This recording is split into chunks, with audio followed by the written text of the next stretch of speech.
Stanford International Bank Limited, acting by and through its joint liquidators. Mr. Fenwick. Lord. Mr. Fenwick, there's an initial point, isn't there? I think you've been told that there is an aspiration by the second respondent to the appeal to cease to be a respondent. Any objection to that? None, my Lord. Professor Gandy-Watson, any objection to that? Then, Mrs. de Mambro, today we make an order that he should cease to be a party to this appeal. Yes, my Lord, thank you. Thank you. Mr. Fenwick. Yes, my Lord, my Lady, I appear together with my learned friend Miss Sandels, Mr. Arthurs, for the appellant liquidator. Learned friends Professor Watson Gandy and Mr. Johnson appear for the amicus. Yes. Your Lordships will have seen that there are a large number of issues as a result of the Court of Appeal having refused the appeal and allowed effectively the cross-appeal on grounds that Section 204 of the Antigua and Barbudan International Business Corporations Act was not available after liquidation had commenced. But in my submission, the issues before the committee can be simplified into four main issues. Firstly, was the Court of Appeal right to say that Section 204 cannot survive as a remedy after liquidation has commenced? Secondly, is Section 204 available to a liquidator against a non-culpable third party of the kind represented by the amicus today? Thirdly, should these claims be refused or limited in limine, either as in the exercise of the court's discretion or for some other reason? And finally, are the claims barred by the doctrine of ex terpi causa? And I hope that under those four headings I can deal with all the issues which are of relevance before you. Can I start with the first issue? As we know, the Court of Appeal concluded, for the reasons set out in the Chief Justice's judgment, that Section 204 does not survive. It's probably best if we look first of all at the Act itself, because there are one or two provisions which are relevant when looking at both the first and the second issue. It's in the Volume 1 of the Authorities Bundle at tab 5. Page. And it's convenient to look at the points relevant to both issues 1 and 2 at the same time. If we turn to page 1703 of the bundle, which is section 2AJ,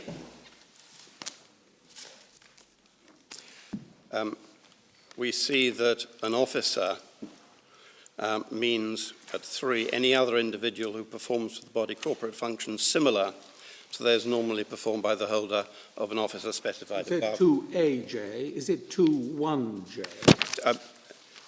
It is 21J.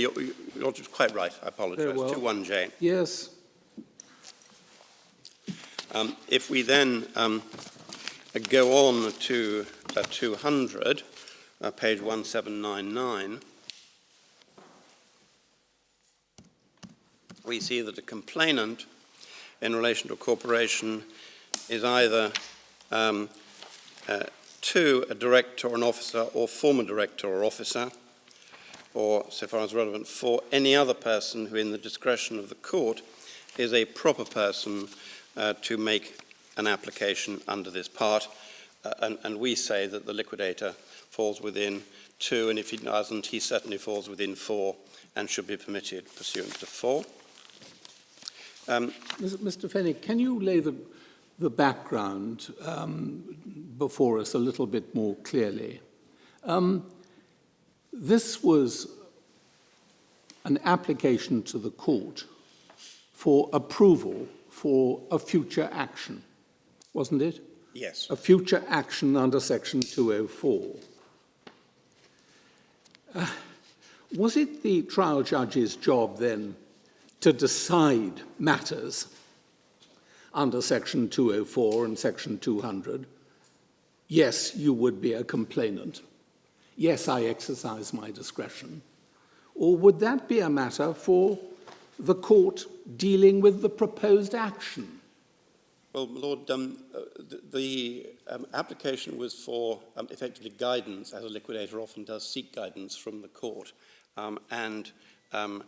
Justice Wallbank has dealt with a number of applications for guidance as well as for decisions in relation to this liquidation. In my submission, it was appropriate for the learned judge to decide in permitting the liquidator to pursue such claims against what I'm going to call preference recipients and net winners as he thought appropriate.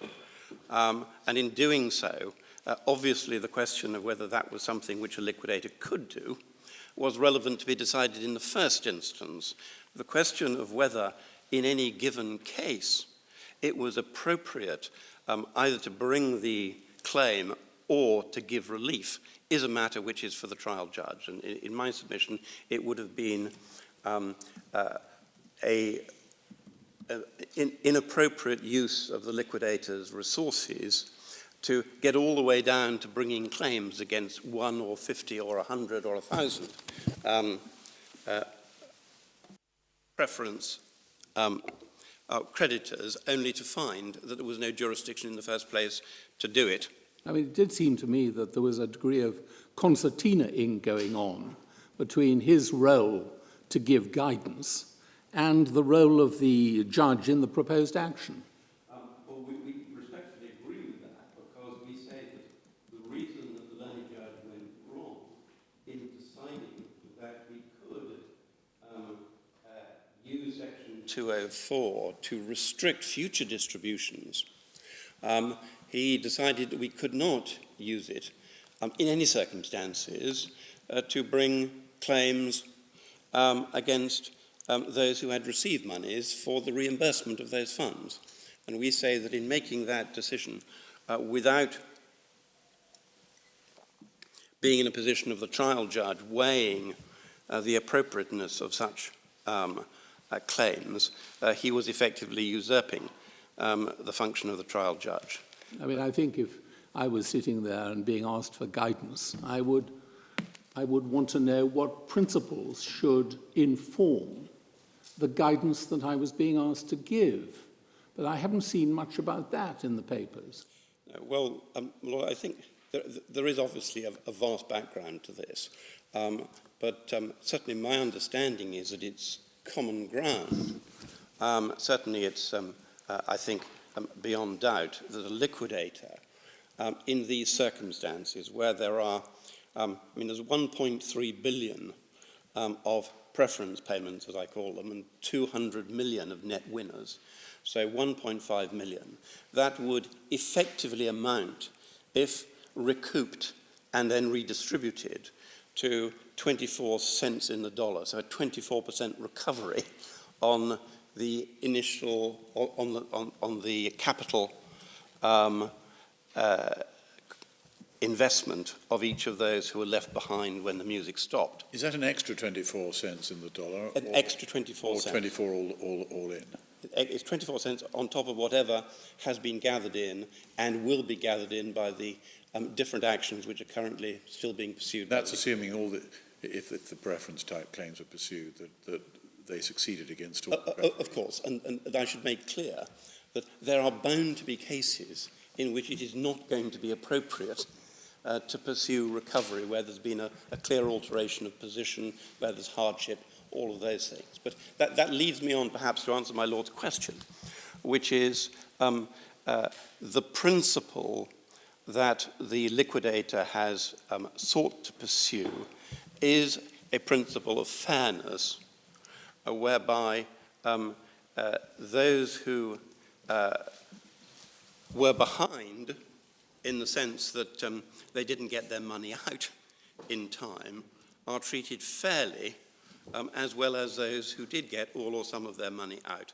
And that means weighing in each individual case before the liquidator both commits funds to a claim and troubles the individuals from whom he's claiming to assess whether it's appropriate in the circumstances with that claimant, with that recipient, to pursue a claim. And I envisage in those circumstances that if, when this had begun 4 or 5 years ago, or now following your Lordship's decision, we are permitted to pursue these claims on whatever terms. The exercise of looking at the size of the payment, and many of them are for $1 million or more. One knows there are 4,000 people, but there's 1.3 billion of funds.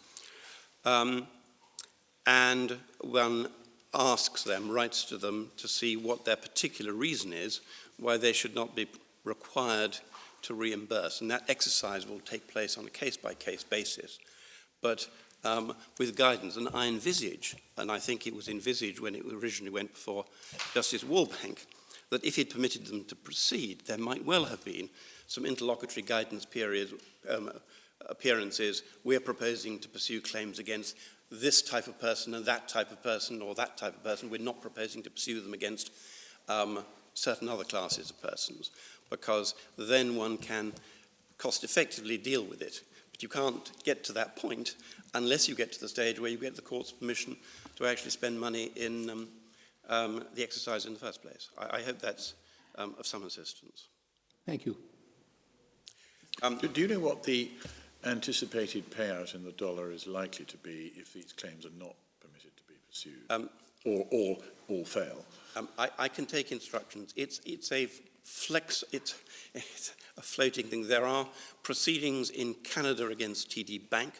There are proceedings which are due to go to the Court of Appeal in Antigua, which I'm involved in, against the law firm Proskauer and Rose, who employed Mr. Schoblom, who was active in reassuring regulators. There are proceedings brought in this jurisdiction against the bank which acted as correspondent bank. Those may result in some recovery, no recovery, or substantial recovery. And there are other steps taken by the liquidators. Can I just take a moment?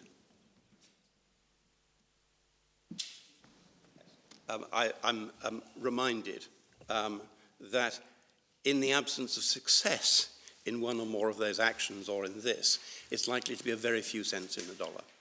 So there was very little money left by the time Mr. Stanford eventually was unable to keep the balloon in the air any longer.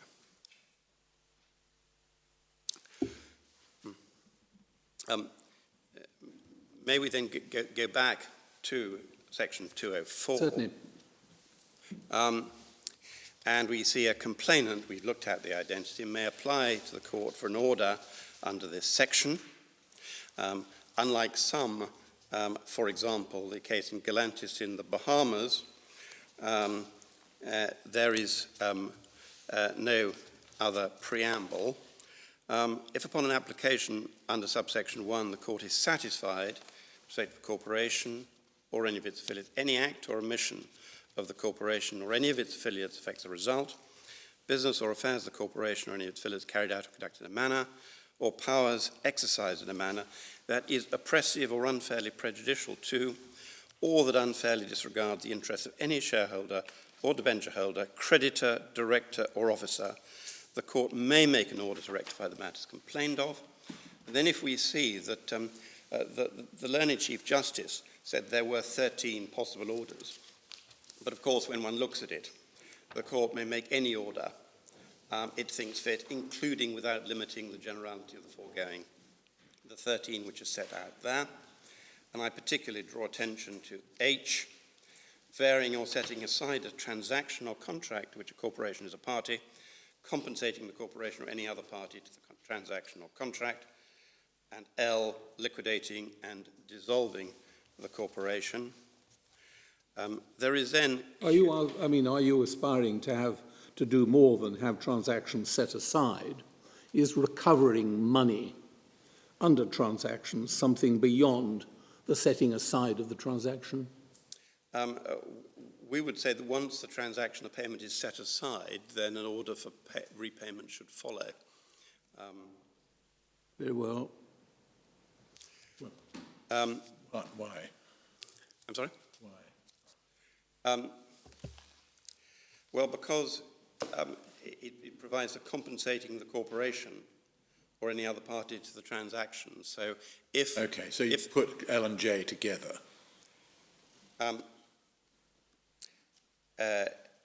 Well, no, because it will have the effect of J, and it may be that one would put in J. So one gets compensation for the corporation in the first instance.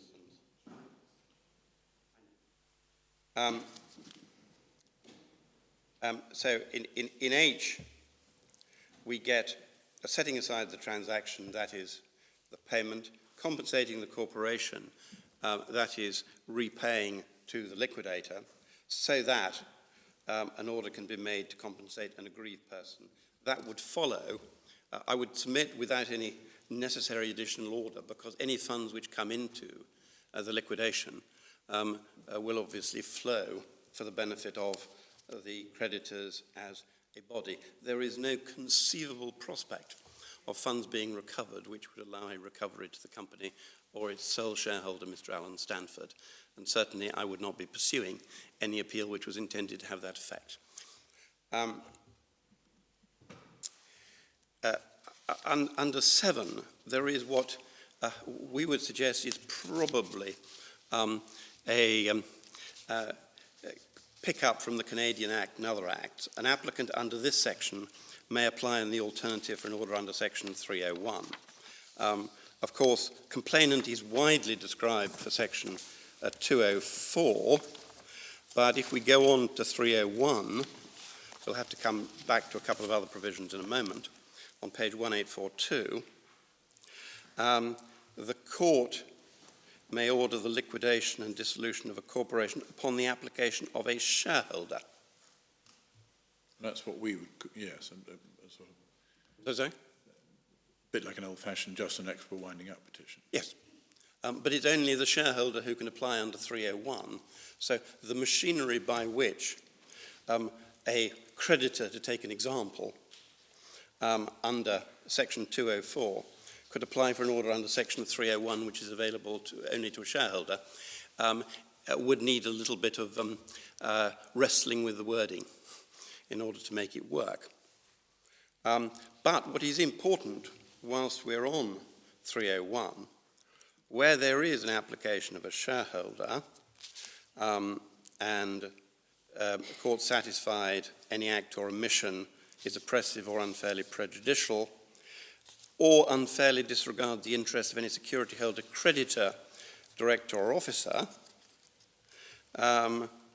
then the court may make such order under this section or Section 204 as it thinks fit. So when somebody applies, a shareholder applies under 301,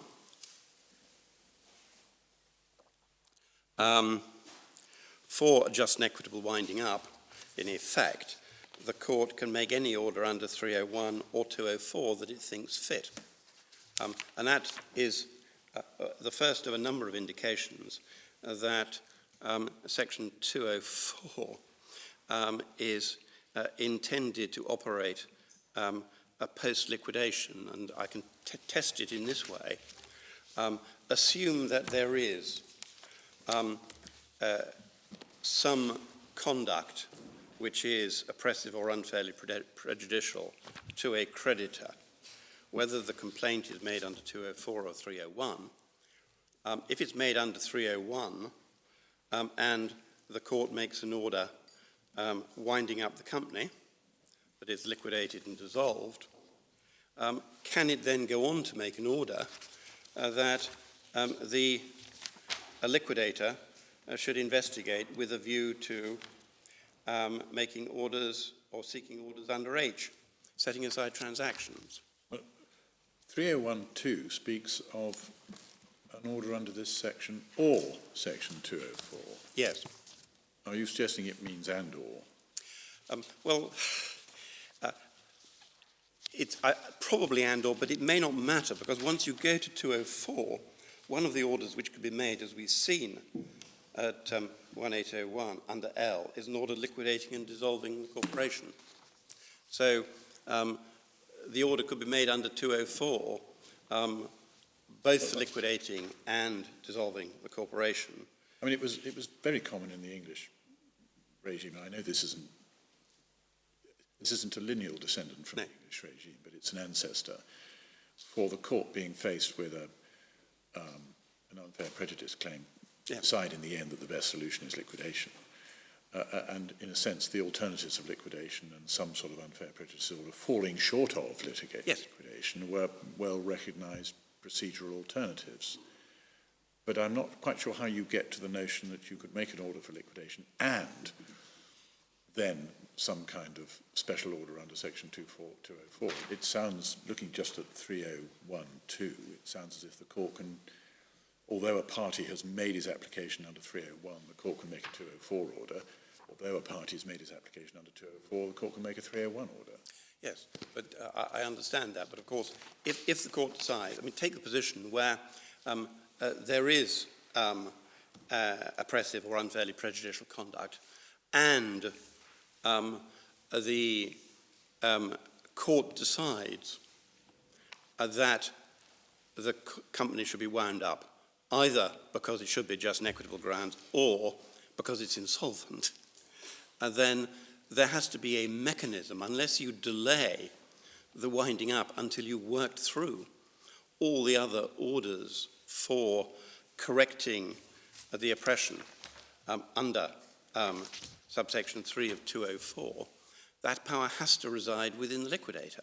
And the problem, as we'll see, is that unlike all the other jurisdictions which have a version of the Canadian section which is here, this is the only one in which there are no preference provisions. Yeah. So if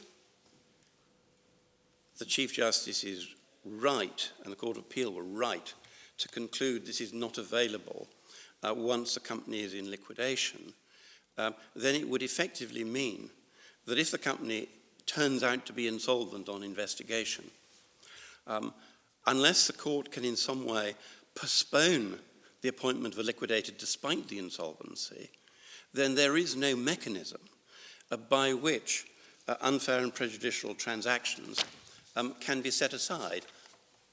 We say that Section 204 is the only place which permits that to happen and which gives a creditor that right. So assume a creditor, in this case, assume one of those who is not a net winner, who has lost 20 million, he's asked for it to be repaid and he's refused, or 200,000, and he comes to court under Section 204 and the company is plainly insolvent, then the court has either got to take steps to see whether any transactions need to be set aside, whether they're with directors, shareholders, any other party, and that needs to be done by a liquidator, because if the company is insolvent, the directors can't be left to do it. The court doesn't want to be holding a company which is insolvent outside liquidation whilst it decides what to do about it. So what we say is that either this is available in liquidation, which we say it should be for various other reasons, or, in effect, once a company is insolvent, the opportunity to correct any of the oppressive conduct which might give rise to claims being brought against directors, officers, shareholders, or those represented by a learned friend, becomes impossible, because there is no other route to it. Just how much of the liquidation regime is in fact excluded by this very curious piece of legislation? You mentioned preferences. I think transactions under value are not included. Did they just throw out the baby with the bathwater by completely disapplying the companies? Yes.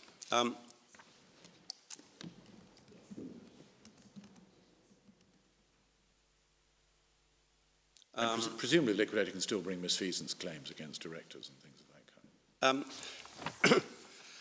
I think that's right. Can we just go forward and have a look? Because one needs to look at the curious way this is set up. If we go to section 284, page 1833, except with the prior written approval of the appropriate official, which is effectively the regulator, corporation may not be voluntarily liquidated and dissolved, except under 291, 292, or 294. 287, insolvency or other reason, 1835, the appropriate official may appoint or receive a manager in A, effectively the company is insolvent, realizable value is less than the aggregate of its liabilities and capital account.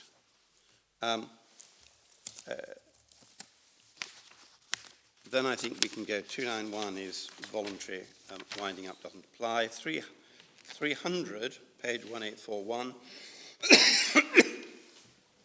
The appropriate official and interested person looks a bit wider, may apply to the court, but it's only when there's no accounts for 2 years or certain other issues. Then we go to 305. And we see that what are we looking for when we look at these sections, Mr. Fenwick? We're looking to see why it is that Section 204 is necessary in order to provide a remedy to creditors, because there is no other provision by which a creditor can, in effect, get in by making an application. Thank you. 305 is when there's a liquidation order, corporation ceases business, except the business in the opinion of the liquidator required for an orderly liquidation, and the powers of the directors and shareholders cease are vested in the liquidator. Then his powers are at 308.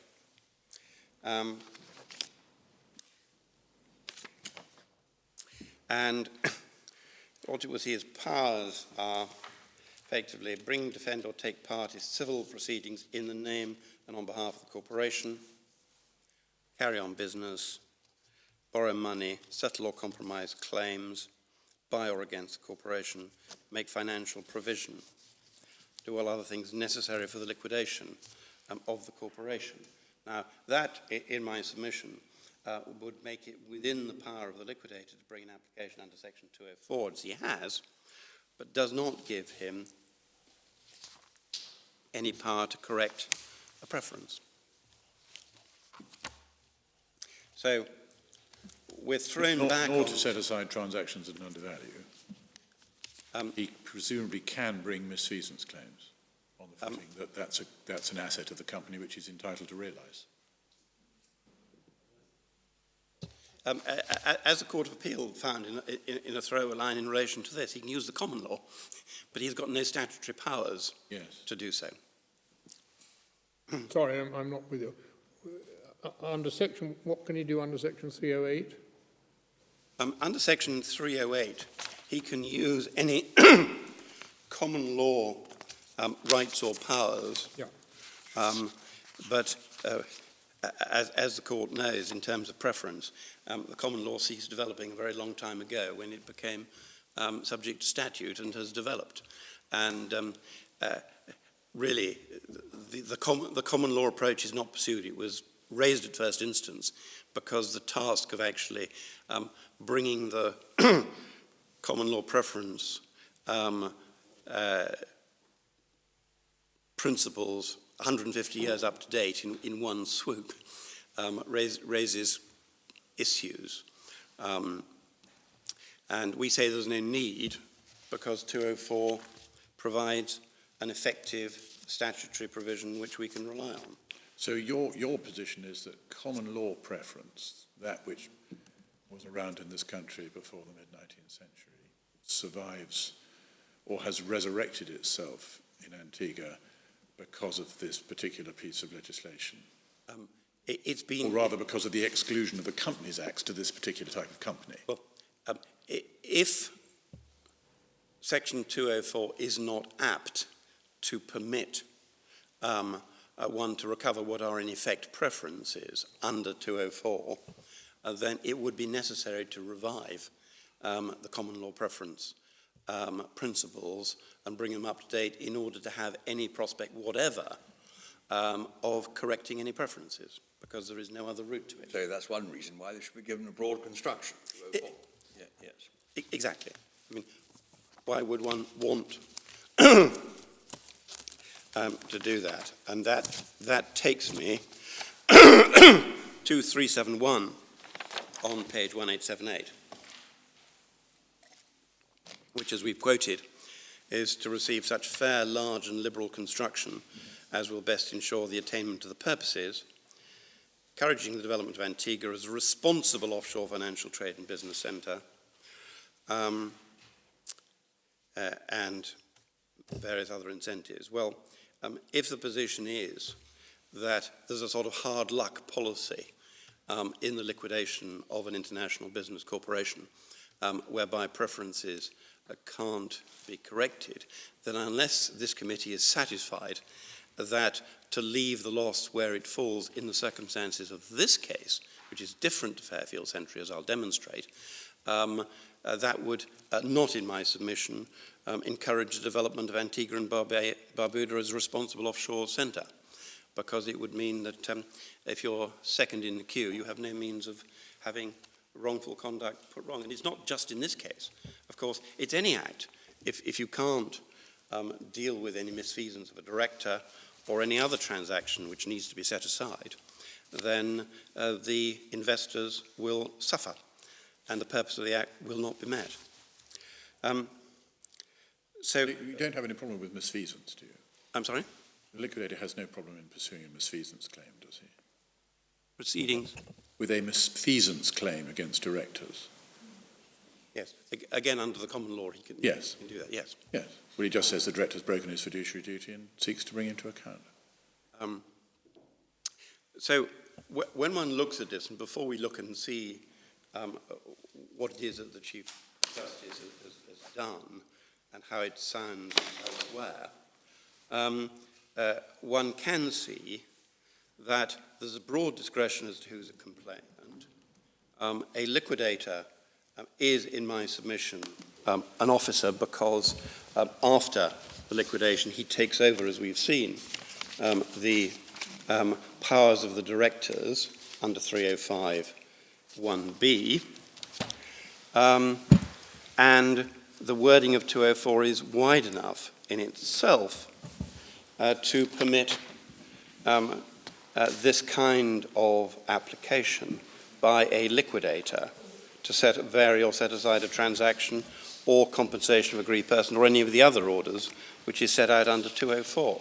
And what I say is this: when we look at the unfair prejudice legislation, first of all in England and Wales and also elsewhere, a recurrent theme is that it's a broad discretion, is to be construed broadly, but only to the extent which is necessary to correct oppression and prejudice. So it doesn't enable one to go further than is necessary, but it is to be construed widely. And if you add to that the provision of section 371, then we say there are strong grounds for construing it widely. Maybe look and see what the Court of Appeal did. It's in volume 1 of the record at tab 1.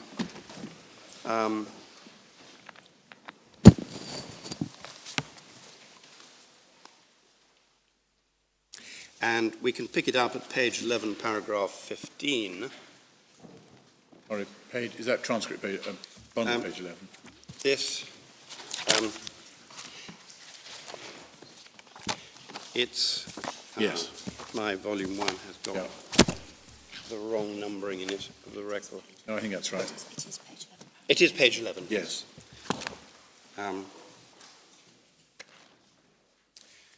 Paragraph 15 The issue of locus standi raised by the amicus in its cross-appeal came up during oral submission of the appeal here. I make clear that although in our grounds of appeal before the Court of Appeal, we said that it wasn't open to them to do it. I'm not going to pursue here the argument it wasn't open to them to consider this. What I do say is that if it had been clear in advance that they were going to be pursuing this particular route, certain other steps might have been taken, like making sure they saw Tabayan and other cases which were relevant to their decision. I mean, the amicus in the cross-appeal, I think his first point was Section 204 cannot be used to reverse preferences. Yes. And in a sense, the point taken by the Court of Appeal is only a short extension from that point. It's short or long, it's an extension of the point, but it derives from the point, and I'm not going to say they couldn't do it. I'm simply saying that they shouldn't have done if they'd listened carefully to the argument, and indeed if they'd read the judgment of Justice Woolbank, who had carefully referred to Tabayan and explained its importance post-insolvency. So paragraph 15. Given the nature of Section 204 being a provision which contains remedies which would ordinarily be enforced pre-liquidation, perfectly understand that. The question is whether it can be used at all at this post-liquidation stage in order for the jails to commence claims against the alleged preference creditor. Paramount of importance, and then raises the question whether it's a provision which generally only operates pre-liquidation or whether it can operate post-liquidation as well.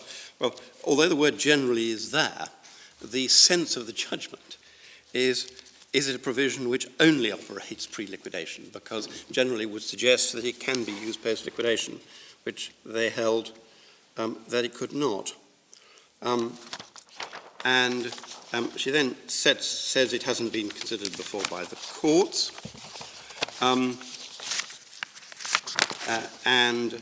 At paragraph 21, page 13, goes to the judge's decision. At the bottom of the page, the judge observes Section 204 derives from the English statutory oppression remedy introduced by the Companies Act 1848. Well, that's right, it derives from it, but indirectly via Canada. And so a section from the English legislation was entitled Alternative Remedy to Winding Up in Cases of Oppression. It was clearly intended to be used prior to the winding up of a company. And again, of course, although that's its principal use, does it exclude it? And as the Court of Appeal, Lady Arden, found, it does not. And then referred to Canada. That was the jurisdiction with the closest reach. She refers to Olympia and York, in which it was held that a trustee in bankruptcy of an insolvent corporation could bring a representative oppression act under the Ontario Business Corporations Act, and saw no material difference between the two positions. And then the discussion which leads to the decision. Subsection 3 of Section 204 lists a total of 13 possible orders. I've already made my submission that there are any examples without prejudice to the generality. Clear they would be sought while a company is still solvent. Generally I accept, but not always. None of the orders, perhaps with the unlikely exception of A and J, would be applicable if the company in relation to which Section 204 is being made is already in liquidation. Well, I've already drawn attention to H, which the learned Chief Justice doesn't refer to at all.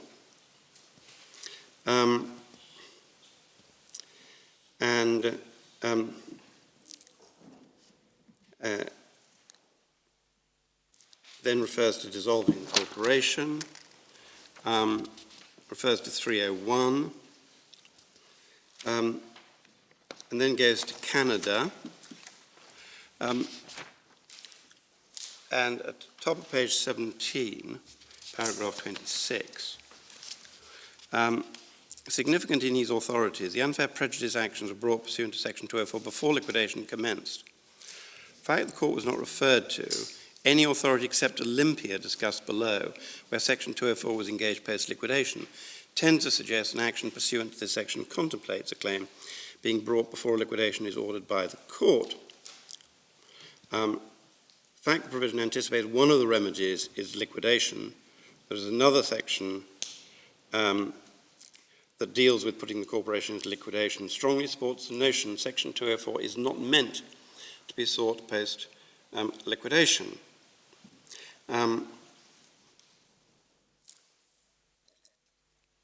Then refers to Halsbury's laws, and I just draw attention to the purpose towards the end of that section, just and equitable winding up with the power of the court, if it thinks appropriate, to include within the relief that can then be ordered an order for winding up.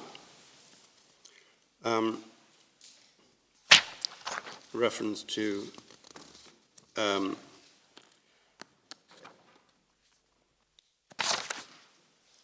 competing interests must be respected. Then 29, the above passages further support the notion the oppression remedy was envisaged as one to be sought before winding up. Winding up with the ultimate remedy which can be ordered by the court. Well, I don't dissent from any of that, that's what normally happens. The question is whether, in these circumstances and where there is no other way of dealing with the preference, it should be excluded.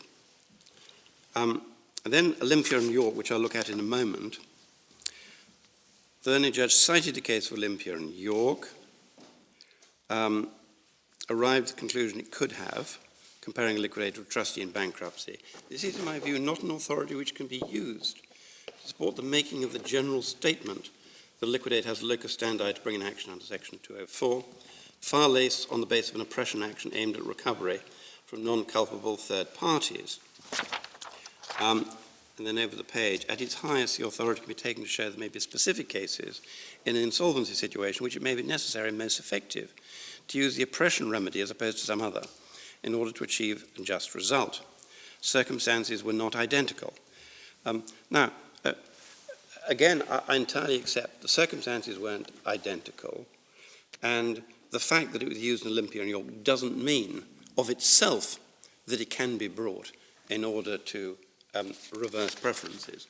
But it certainly indicates that it would be wrong to exclude its operation altogether, which is what the Court of Appeal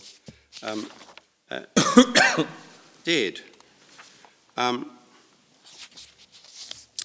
then refers to the use of preference legislation, finding a way around it. And at 33, the amicus submitted the application is far removed from its natural intended use, which is an internal remedy for minority shareholders against majority oppression. I just want to stand back from that. If it had been in the English form as a remedy available to shareholders, I would understand that. But the fact that the section expressly refers to relief for creditors, in my submission, makes the point made by the learned Chief Justice simply wrong. The most appropriate provision would be one that deals with preferences. I agree. Challenges a specific statutory remedy has not been afforded. And then she says the decision appears to have been deliberate, since preference provisions were included in the Bankruptcy Act and the Companies Act. That's correct. So Antigua and Barbuda recognized the importance of preference legislation and included it. So there's no suggestion here that in Antigua and Barbuda the correcting of preferences is somehow thought to be inappropriate. So why in those situations, that legislation, but not in the International Business Corporation Act? I'm going to be a little rude about the Act because it seems to have been borrowed without a great deal of thought from Canada, without recognizing, as we'll see, that in Canada there is perfectly adequate preference mechanisms. And I would submit that in circumstances where one, Antigua and Barbuda, recognize in other legislation the importance of correcting preferences in appropriate situations, and two, where without it a preference cannot be corrected, it is more likely that it was drafted in this way, either forgetting that there was no preference legislation, or thinking that Section 204 would do the job because it has to be given a wide and purposive construction. But to say that there was some deliberate decision not to include a preference, so that trying to promote Antigua as a responsible business centre for international investment, you're told, don't worry, if you get your money out first, nobody can come back. But at the same time saying, if something goes wrong and the company is insolvent, there is no way of correcting preferences, however gross they may be, would, in my submission, be wrong. And that's, of course, where the judgment effectively ends, and there's no consideration of the other matters which were in the appeal and cross-appeal. Mr. Fenwick, I think this is my fault. We've noticed the common law about preferences available in principle. Why is that no good to your clients? Because the common law is fairly undeveloped.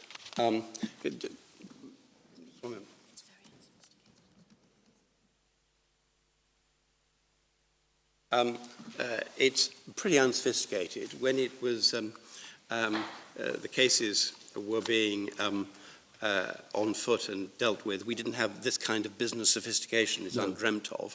And it requires a deliberate intent to prefer of a kind which is no longer necessary under the legislation in most jurisdictions. Well, wouldn't you be able to establish a deliberate intent to prefer?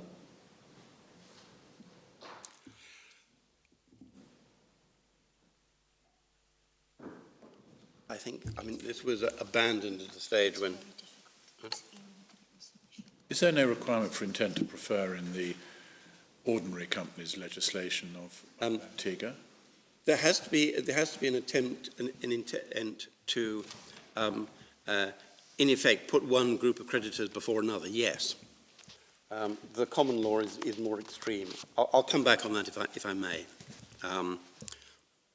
We intend to defraud all your creditors. It's a bit difficult to say that any one of them is being preferred.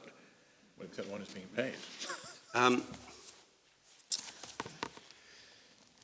So may we look now just at the Canadian authorities, and I'm afraid there are some inserts because something's gone wrong with the bundle.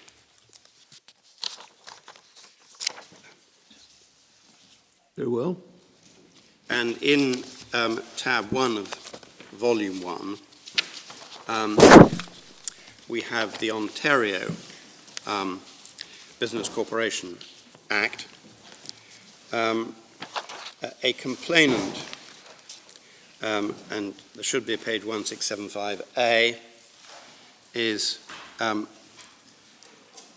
director or officer or any other person in the discretion of the court, so it's similar to what we have here. At page 1676, a complainant may apply to the court for an order if the court is satisfied in respect to a corporation or any of its affiliates, any act or omission affects or threatens to affect a result, etc., oppressive or unfairly prejudicial to a creditor, and then we have the orders. So, I mean, Mr. Fenwick, cutting this short, we read that the Antiguan Act is pretty well identical to the Canadian Act, and that the Canadian Act is pretty well identical to this Ontario Act. So, insofar as there are differences, point them out to us. Lord, we say that there's no relevant difference between these in themselves. The difference is, and I'm going to invite your lordships to take up volume 3, tab 27, page 838, which is a schedule which sets out the position in the various jurisdictions, to which I'll add the Bahamas in a moment. Did you say 838? 838 is a cover page. We started 839.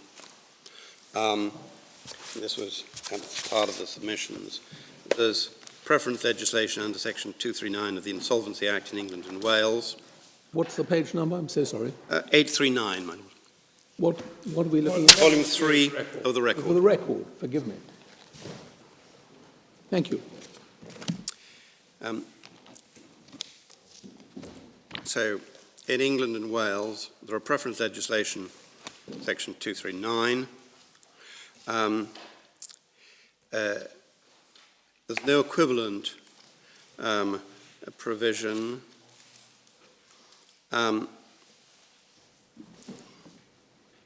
Equivalent Section 371.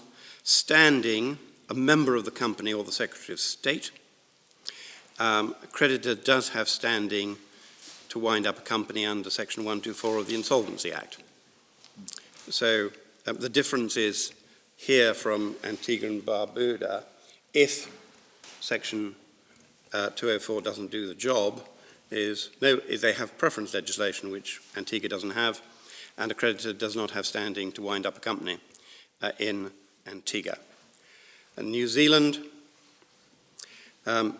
preference legislation, creditor has standing to wind up, and the unfair prejudice application can be made by a shareholder, former shareholder, or entitled person, which is effectively a shareholder or derivative.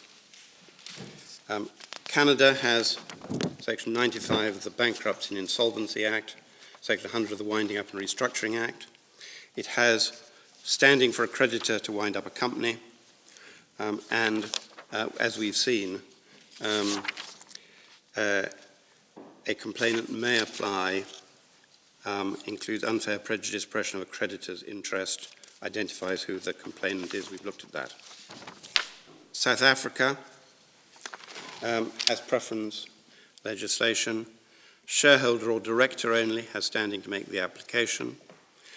Creditor can wind up a company. Same in St. Lucia. And again, there is provision for any other person to be a complainant. Trinidad and Tobago, preference legislation, creditor has standing, and again, we have a complainant is any other person. When we get to the Bahamas, when we'll look at the case of Stellantis in a moment, Section 241 allows the correction of preferences. Look at the Companies Winding Up Amendment Act 2011.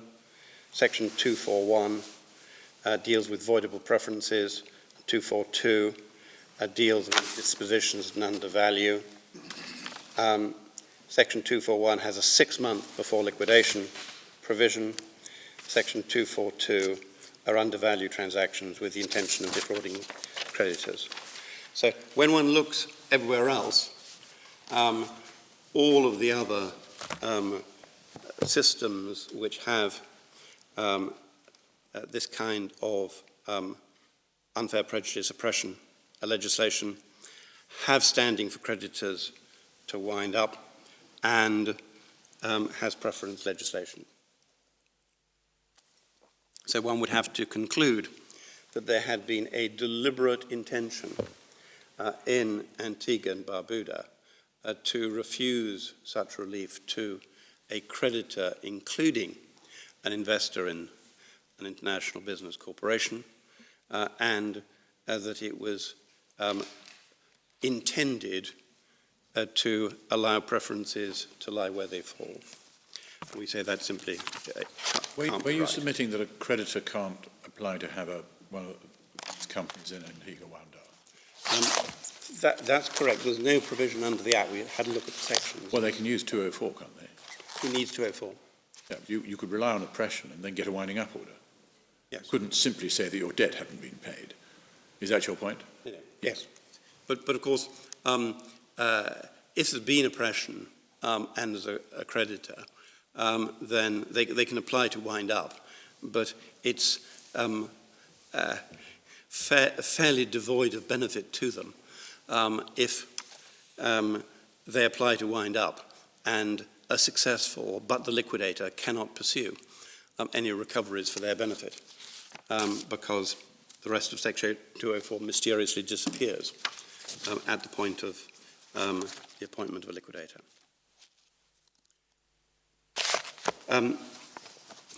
Now, I just want to pick up, if I may,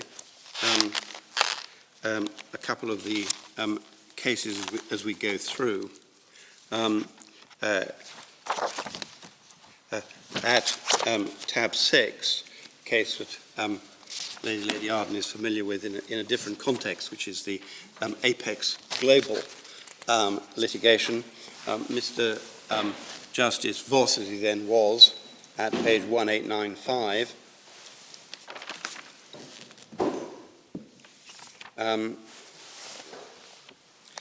refers to the English legislation as providing 994-996, providing wide and flexible remedy where the affairs of the company have been conducted in a manner that is unfairly prejudicial to the interests of some or all of its members. Which paragraph were you reading from? 125, my lord. Bottom of page 1895. No, it's not easy to read this. It's not. It's not reported. This Not properly reported. This particular decision is not Very properly well. reported. Many of the Apex ones are. This one. Sorry, what are we getting from this that we don't get from it? This is wide discretion of the remedy in UK. Yeah. Well, we know that.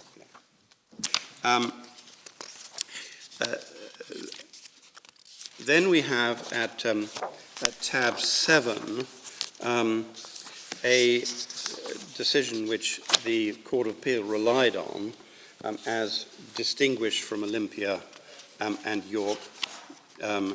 Justice of Appeal Hulden in Ontario.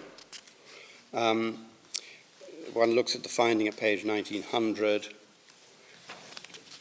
last full paragraph. Trustee sought to bring proceedings under the Business Corporations Act and were held not to be a proper person within the meaning of complainant because he was a representative of creditors taking the property of a bankrupt as he finds it.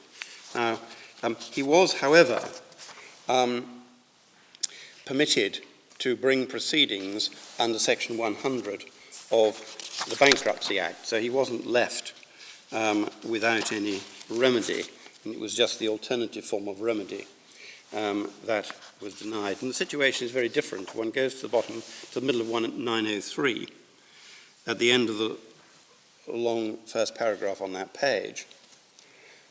Trustco decided to make a $25 million investment in STC in order to protect his very substantial investment in STC, to give STC time to resolve its difficulties. So it's a different kind of issue. And if we go to 1908 for the reasoning, Mr. Friedman, below the subparagraphs, contended by reducing the value of Trustco by approximately 25 million, the transaction affected a result was oppressive or unfairly prejudicial or unfairly disregarded the interests of the creditors of Trustco. Complaints wide enough to do so. Over the page, the learned Justice of Appeal said, if the trustee in bankruptcy were permitted to bring the application under 247, it would be attacking as oppressive a transaction which was unanimously approved by the Board of Directors of the bankrupt corporation. And he said it wasn't appropriate for the trustee in bankruptcy there standing in the shoes of the company to reverse an apparently lawful decision of the directors. Very different from our case. I want to go on next, if I may,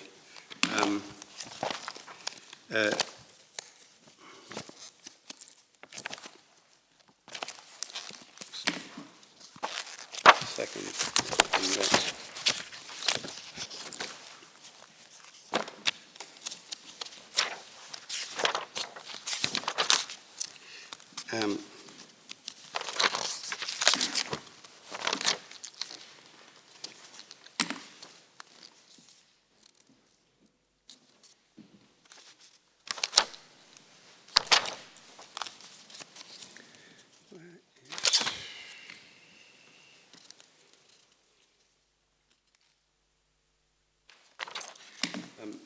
What are you looking for, Mr. Fennick? Can we try to help? It was entirely my fault for getting a momentary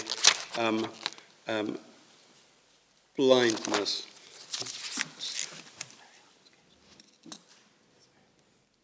I'm looking for Dubai properties, which I've momentarily misplaced in the index.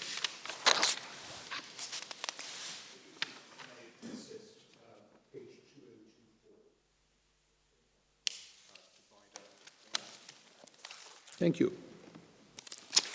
Oh, yes.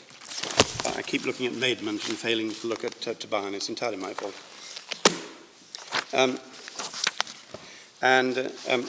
This was a case in which His Honour Judge Hodge had concluded that because the company was in liquidation, appeared to have no funds, although there had been a prejudicial conduct, he concluded that it was not unfairly prejudicial. And if we go to the decision which was in the judgment of Lady Justice Arden at page 2030, paragraph 24, if unfair prejudice has occurred, we find the court has wide power to fashion appropriate relief. And paragraph 27, high degree of case management. Paragraph 28, the dominant characteristic of the unfair prejudice remedy, both in statute and case law, is adaptability, enables the court to produce a just remedy where minority shareholders can show wrongdoing, makes unfair prejudice remedy important as a means of encouraging proper corporate behaviour. Important aim today.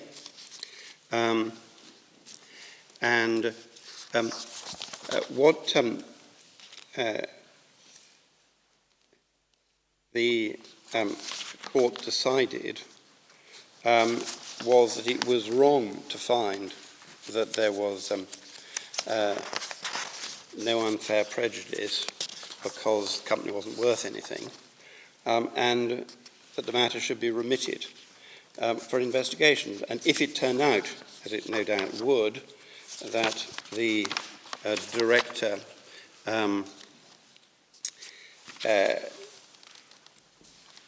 Mr. Atwood, who had effectively used the company for his own purposes, used its trading name for another company of his and paid himself a very excessive remuneration, was ordered to make payments back to the company, then that would give rise to a useful remedy. So what are you suggesting we collect from this judgment? That there was no suggestion in this judgment, nor should there have been, that simply because the company was already in liquidation, the remedies under section 994 to 996, which would ordinarily be used pre-liquidation, were no longer available. Were there any arguments to that effect?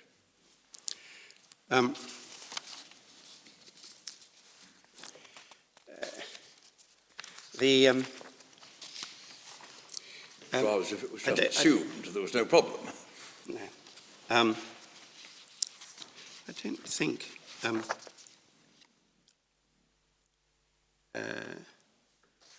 it was argued.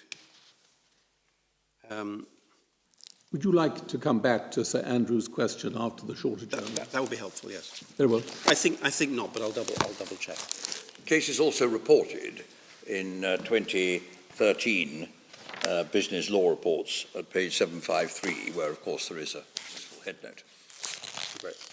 Mr. Fennick, we've got a whole lot of transcripts here, and I was wondering why none of these cases were reported. As you know, if they are reported, we're supposed to have the reports, which for us is useful, in particular, because there's a headnote there.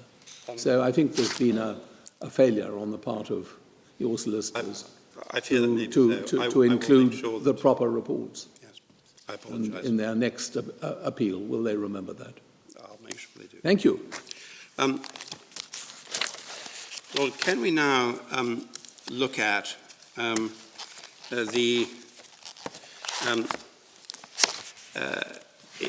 this context? Well, I just want to stand back and see where we are. In my submission, there's nothing within Section 204 anywhere else in the Antigone Act which suggests that it is only available pre-liquidation. The cases in both Canada and Olympia and York and in this jurisdiction give examples, contrary to the Chief Justice's comment that there weren't any other authorities, she wasn't referred to Bayern, although it was in the judgment, indicate that it can be used in insolvency. It is particularly appropriate in the circumstances of this case, where it is the only means by which, if this committee thinks it's otherwise appropriate for the liquidator to proceed to try to reverse preferences in appropriate cases, that can be done. Why is that so, if you say there's still a common law preference jurisdiction? I mean, it may be old-fashioned and it may be slightly clunky, though I have to say that remains to be demonstrated by reference to whatever the Antigone Companies Act provides. But why is this the only remedy if you can go for a preference on common law? Because in my submission, where you have such out-of-date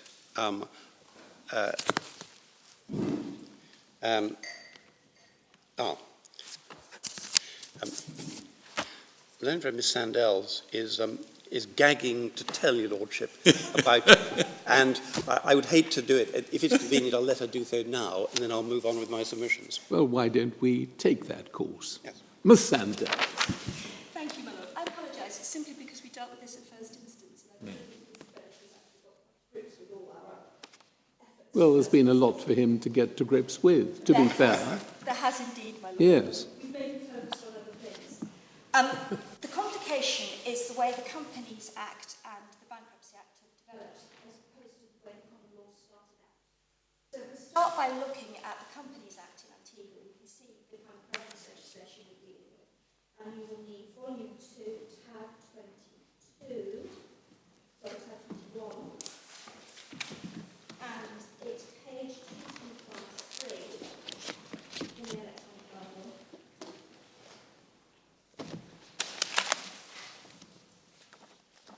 And it's our fraudulent preference section at 448. Tab 20, Tab 21. 21.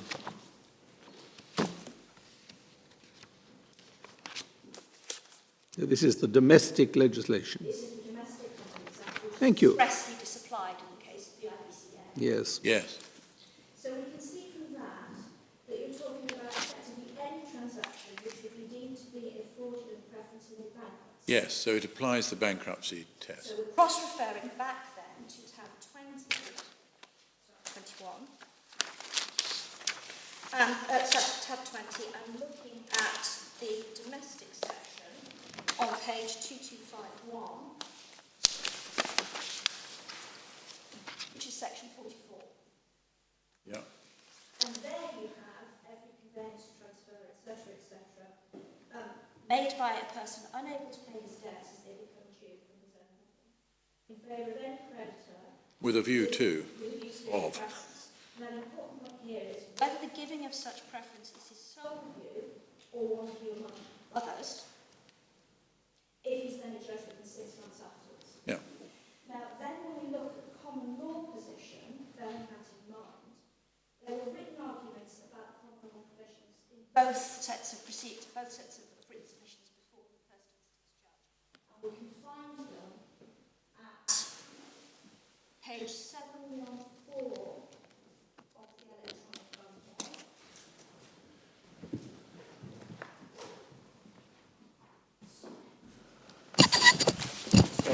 I think it is. I believe so, but I haven't got quite that far yet.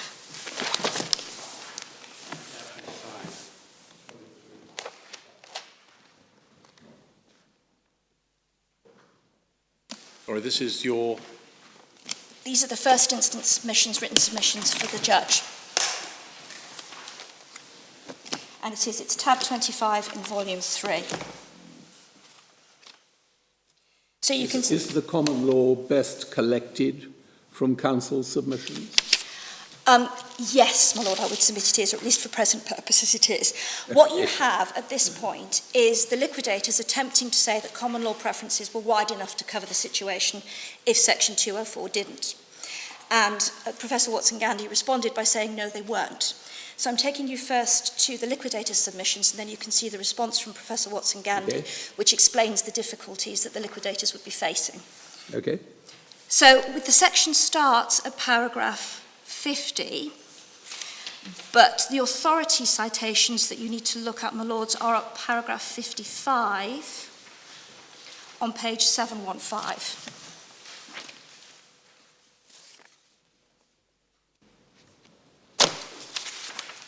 Yes. Yes, Alderson and Temple. So we can see there the tests that we're looking at are going back quite some distance. And we're looking at acts to defraud creditors, and we can see from the highlighting at the bottom of 716, you're talking about acts in contemplation of bankruptcy, sitting down and disposing of all effects to the use of different creditors, as that would be a fraud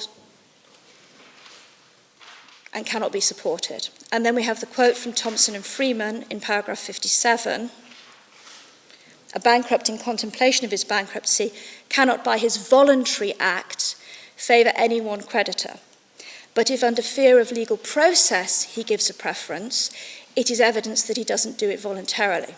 And that gives rise to our second problem. So then we look at what Professor Watson-Gandy had to say about this, and if we turn to page 776 of the electronic bundle, which should be the next tab in the paper bundle, we have his submissions on common law preferences there, and they run from paragraph 68, but at paragraph 75 he set out the test.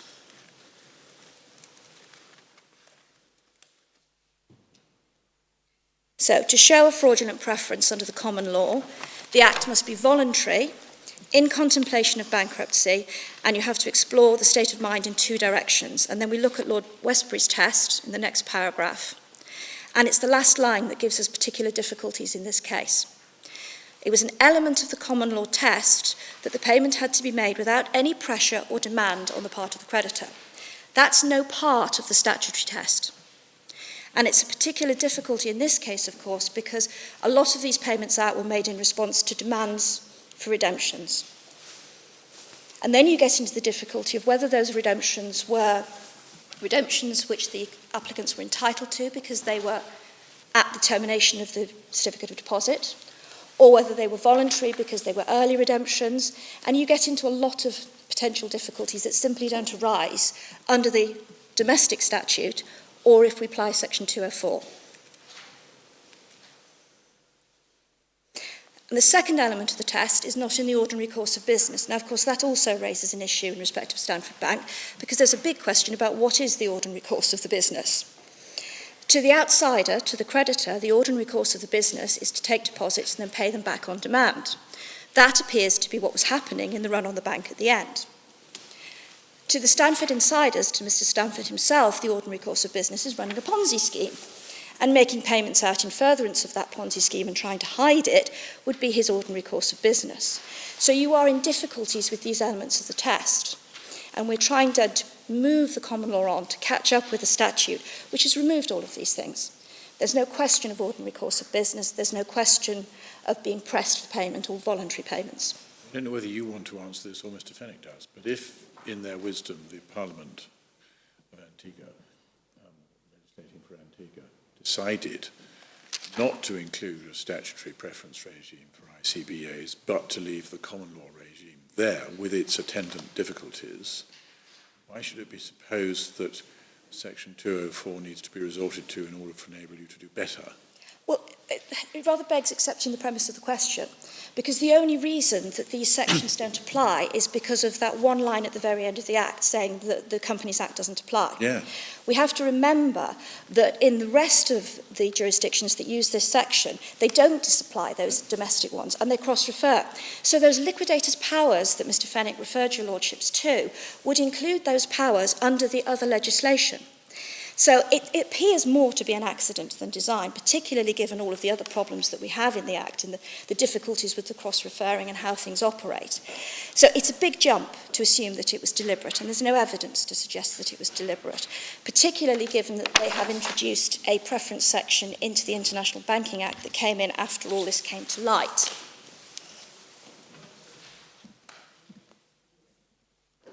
But we raised the issue of common law preferences in front of the first instance judge as a backstop because we were aware of this difficulty and because there was this problem with it. And your lordships will have seen from the first instance judgment that there was little truck with it. There was no appetite to look at extending the common law and to move things on. It would be a very difficult step for the liquidators to take in these circumstances. But I think I might leave it to Mr. Fenwick to improve upon my answer. But that will be difficult, Ms. Sandell.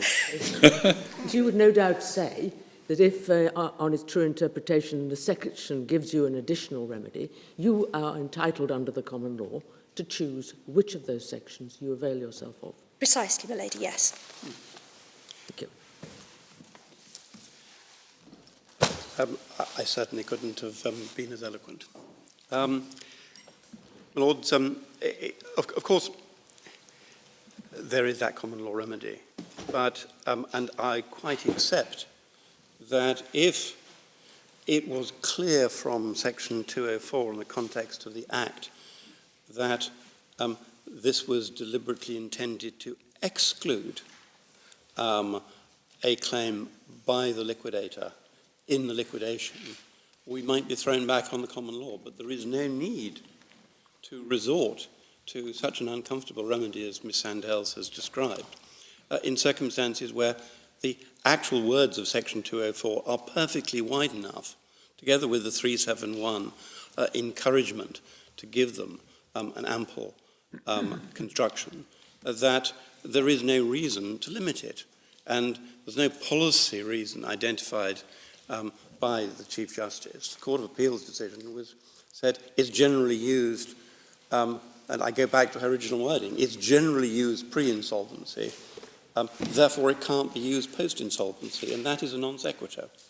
There is nothing in the legislation or anywhere else to suggest that it cannot be used. The question is, should it? So in my submission, the answer to my first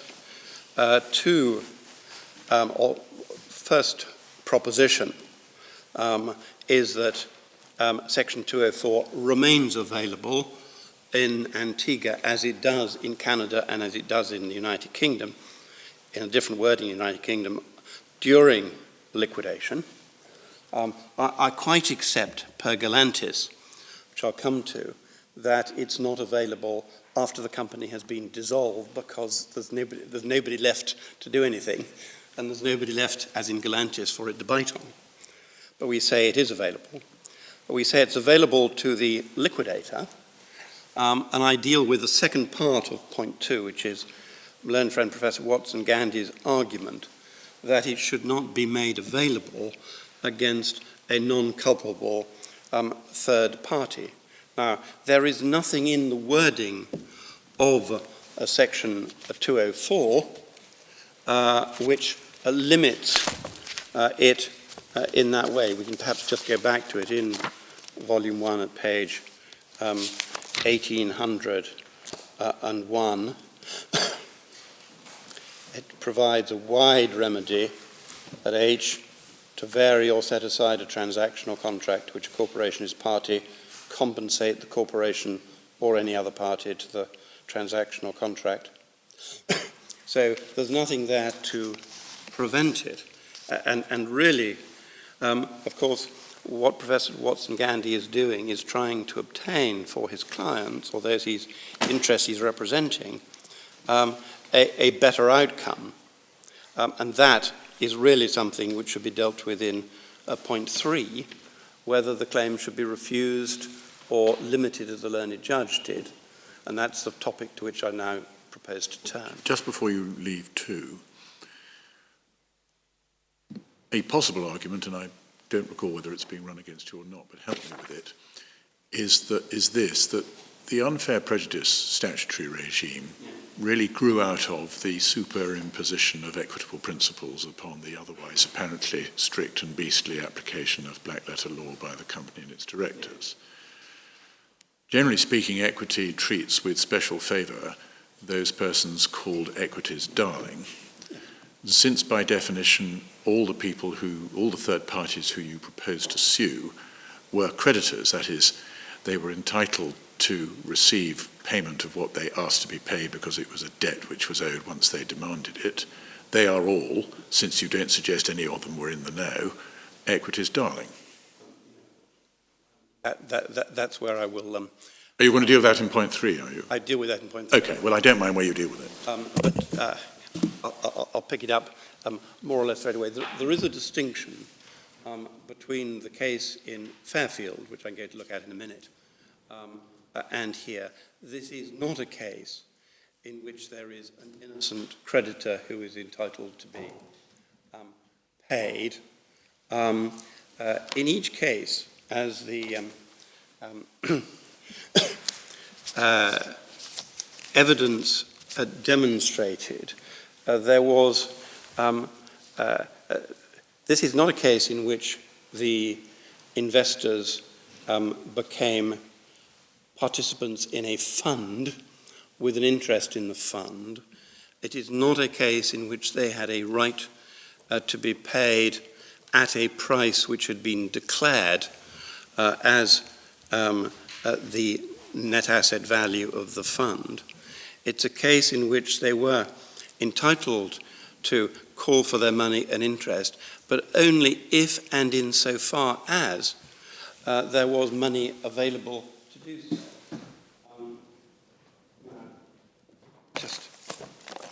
Was that a term of their deposit? I'm sorry? Was that a term under which they were contracting with the bank?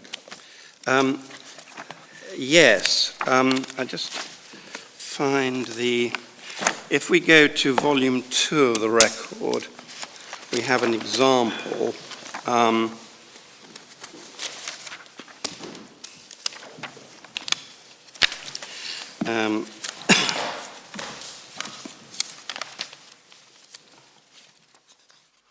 If we go to, first of all, to tab 23 and we see where it is, the third affidavit of Beverly Jacobs, who was a luckless employee against whom no allegation of wrongdoing is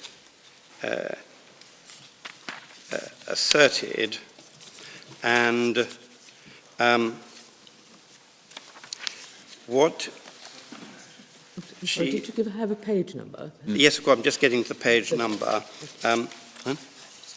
479 is when it begins, the disclosure statement. And it's challenging writing.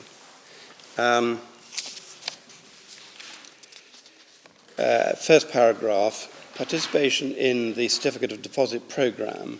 Sorry, which page are we on now? 480, my lord. Offered by accreditation in the certificate of deposit program offered by Stanford International Bank involves substantial risk to potential depositors. You should carefully consider the information set forth under your risk and other factors affecting SIBL.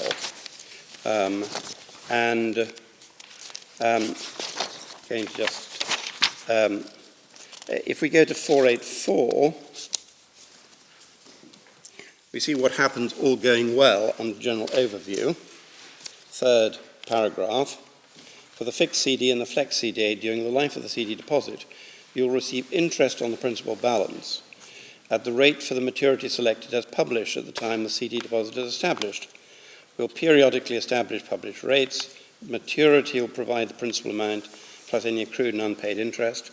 Note the 5-day notice period required to receive payment through your SIBL account interest on the CD deposit earned may be paid monthly or accrue as you and we agree. So looking so far, one can see, my Lord Briggs suggested they might expect that they're entitled to be paid back money and interest, but it's not quite so easy. 5 days after giving notice? Yes. Yes. We go to 4A5, and reliance on management. The viability of the US-credited investor CD to repay principal and interest is dependent on our ability to successfully operate by continuing to make consistently profitable investment decisions. There can be no assurance that our decisions will continue to yield profitable results or cause the investment made in the CD or any other products to produce returns sufficient to fund the payment obligations of the CD deposit. Well, that just means they may go bust and be unable to pay. They may be unable to pay. When they're demanded. Is what happened. Yes. And then we go to 486. Investment risk. You may lose your entire investment principal and interest under circumstances where we may be financially unable to repay those amounts. Then returns are contingent upon returns our investment portfolio. We utilize varying investment strategies depending upon the climate. The returns may also be affected by the results of other fixed income instruments we offer. If other fixed instruments negatively affect our financial condition, the same could negatively impact return on principal and interest on the US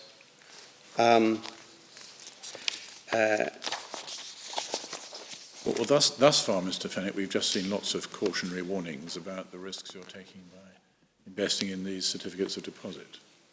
Where are the terms and conditions of the certificates of deposit?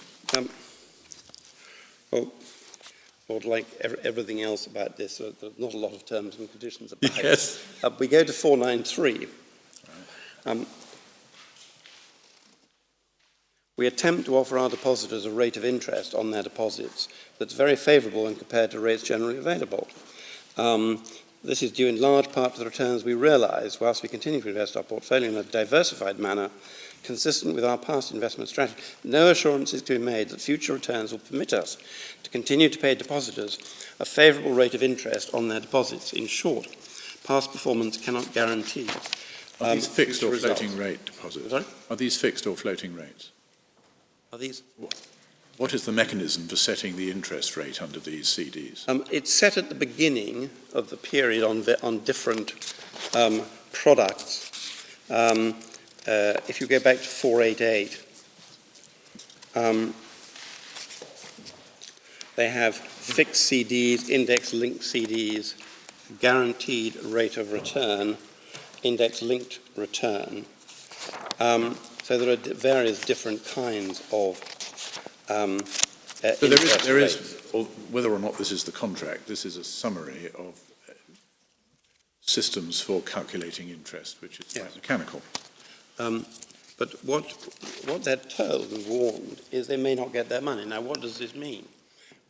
It means, in my submission, that unlike if you're in a Fairfield situation where there is a net asset value which is struck provisionally day by day and finally and conclusively at the end of each month.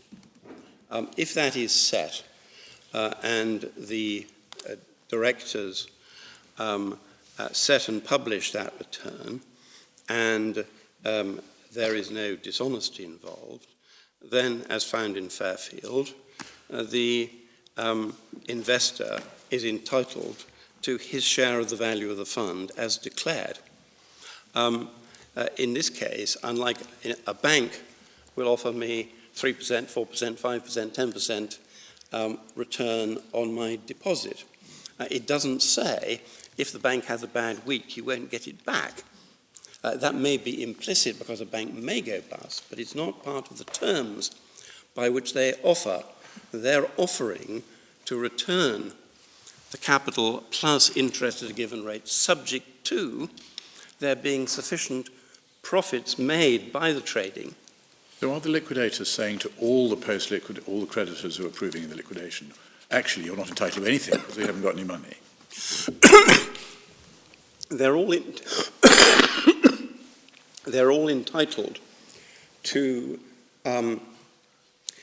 such share of the assets which are available up to their initial investment as there may be. That's because of the pari passu principle, surely, not because of some special provision in their contract of deposit. In their... I'm sorry to be... No, I mean, I quite understand... Sorry to be cross-examining you, Mr. Fenwick, but all this is coming as something of a surprise. It's a surprise to all of us that this scheme survived the regulator and others for so many years when it was offering these returns with this caveat. But what we say is this, is that unlike a bank which offers a return with no warning that you might not get it, or a Fairfield type case in which the fund was given a value each month and there was a prima facie right on redemption to their pro rata share of that fund. In this case, there is only a promise to return an amount subject to it being available. And if it's not available, then... So why don't all the creditors have any claim at all in this liquidation? Because they claim to be persons who have been wronged in that they've been persuaded to invest in a fraudulent scheme. And if this was Mr. Stanford and he had taken the investments in, promising to invest them and give returns, and he hadn't done so, then a fraud claim would lie against him, and any assets of his would be available to satisfy those claims. And the approach taken by the liquidators is that all of those who invested and were defrauded by Mr. Stanford should share to the extent of their capital contribution in whatever recoveries are made. The idea that assume $1 billion is left from the 8 billion originally invested, the 4 billion of creditors, $1 billion is left. It would be unthinkable that 1 billion is not divided on some fair basis between all those who've lost money as a result of the fraud.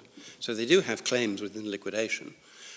They aren't being required to bring a fraud claim against Stanford Bank or a claim for recoupment money hadn't received, or any of the other actions which are available, because it's plain and obvious that the money should go back to them. So is it the liquidator's case that all the success creditors and the preference creditors were simply paid in excess of their then, that day, contractual entitlement? Or are you saying they were preferences? In other words, they were paid in accordance with their contractual entitlement, but ahead of everybody else? Because if they were paid in excess of their contractual entitlement, it's not a question of preference at all. It's a mistaken overpayment, isn't it? Well, I can see that as an argument. They have a prima facie contractual right, but in reality, they don't have a right to that amount because it's in excess of the amount. We say that at the very latest, August of 2008, it was clear that this Ponzi scheme had not enough money to meet its obligations to return funds to the investors. So we must get this absolutely clear, what you're saying in answer to Lord Briggs. Are you saying that the proposed defendants were paid in excess of their contractual entitlement? I'm saying that they were paid what appeared to be their contractual entitlement at the time,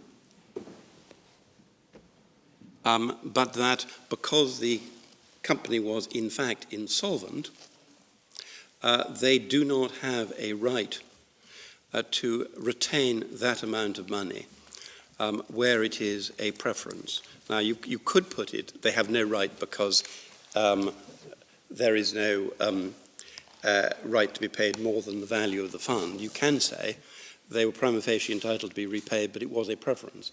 In my submission, it makes no difference to the analysis. But it might do if, on this point about equities darling. Because if they were paid in accordance with their contractual entitlement, why do you say they weren't equities darling? I say that they weren't equities darling because they entered into a scheme whereby they accepted that their entitlement to recover would be dependent upon funds being available for that purpose. Hold on, we must note that. Because they entered into a scheme under which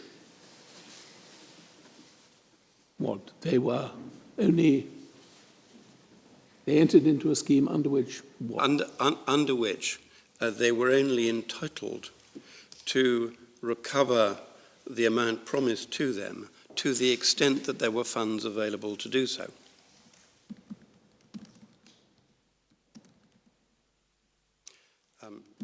They had an entitlement to recover their pro rata share of the amounts available as at that date, but by getting it early, they had a preference. They were not entitled to receive the balance. And if I'm wrong about that, then it's all a preference. But it is distinct because they aren't in a position where they can say this was a clear contractual entitlement to recover in any circumstances. Now, let's remind ourselves you are making submissions under issue 2, namely, is this remedy available to a non-culpable third party? You accept that they're non-culpable. Yes. What are the consequences of their being non-culpable? The consequences of their being non-culpable is that we have to show that it is, first of all, that they have received in excess of their entitlement or a preference. And secondly, we have to show that it is fair and reasonable that they should return the money so that it can be distributed on a basis which is equal amongst their class. What if they've spent it? Sorry, What if they have spent it? then they may have, depending when they spent it and whether they were on notice, they may have a defence of alteration of position, which will be in their individual case a defence. And one of the tasks of the liquidator, if this committee permits them to proceed with any or all of the relief it seeks, is to identify that kind of thing. If there is somebody who has altered their position, who has spent it, as opposed to spending that money but still having plenty of other money in the bank, then that will affect whether we should bring the claim, because it will also affect the decision of the judge as to whether it's appropriate to allow recovery in this particular case. It's a discretionary remedy. Judge make any findings about what the terms of the contract were? Did the judge below, the single judge, make any findings as to what the terms of the contract were? I don't believe he did. Ms. Sandels will remind me about it. We can just... She's so assiduous. Let's leave that job to her. if we may. Can we go and have a look at Fairfield, because I want to distinguish it. And just before you leave Lord Briggs's question, yes. He sort of started with equities darling, and you seem to be accepting that. I mean, I'd need to have a little more help about the characteristic of equities darling and what it's got to do with this particular section, which doesn't talk about equities darling at all. Now, are you accepting that that's an appropriate way of looking at it? If you have, we just go to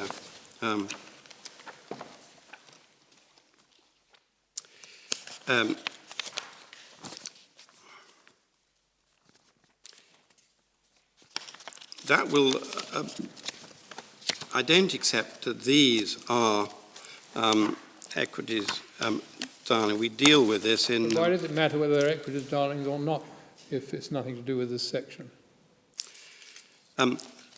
Because it will affect the...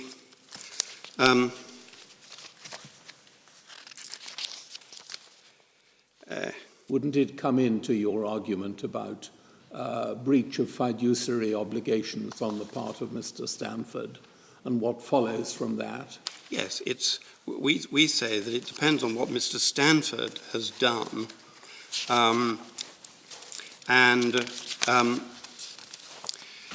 where Mr. Stanford has deliberately paid out some and not paid out others, so as to enable the scheme to continue and to protect those who were responsible for wrongdoing, then we should be able to recover. But don't worry about my question. Let's move on. Let's look, if we may, at Fairfield, because I want to distinguish it. It's in the first volume of Authorities at tab 9.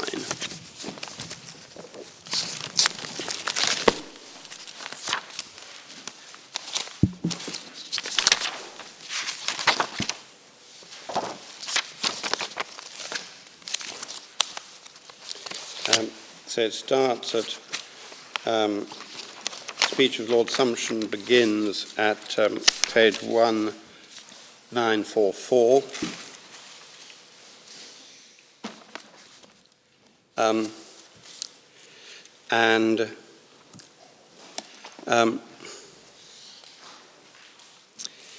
If we look at paragraph 2, it arises out of Madoff. Fairfield is incorporated in the BVI.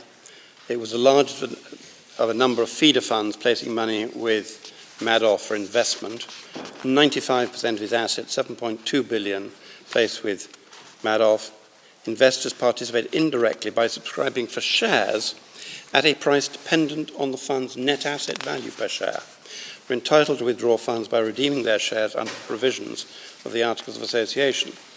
The net addition to or reduction of its funds arising from subscriptions or withdrawals over any month was reflected in corresponding additions or reductions of funds placed with Madoff. Shares were transferable, no secondary market. Frauds came to light, suspended the determination of the NAV, effectively terminating the redemption, then wound up. Then 3, it's inherent in a Ponzi scheme. Those who withdraw their funds before the scheme collapses escape without loss, quite possibly with substantial fictitious profits. The loss falls entirely on those investors whose funds are still invested when the money runs out and the scheme fails. Members of the fund who redeemed their shares before the 18th of December 2008 recover the NAV, which the directors determined to be attributable to their shares. The loss will in principle be borne entirely by those who were still members of the fund at that date. And then proceedings brought by the fund, the instance of the liquidators against a number of financial institutions who were paid out early. And it's worth looking at 4.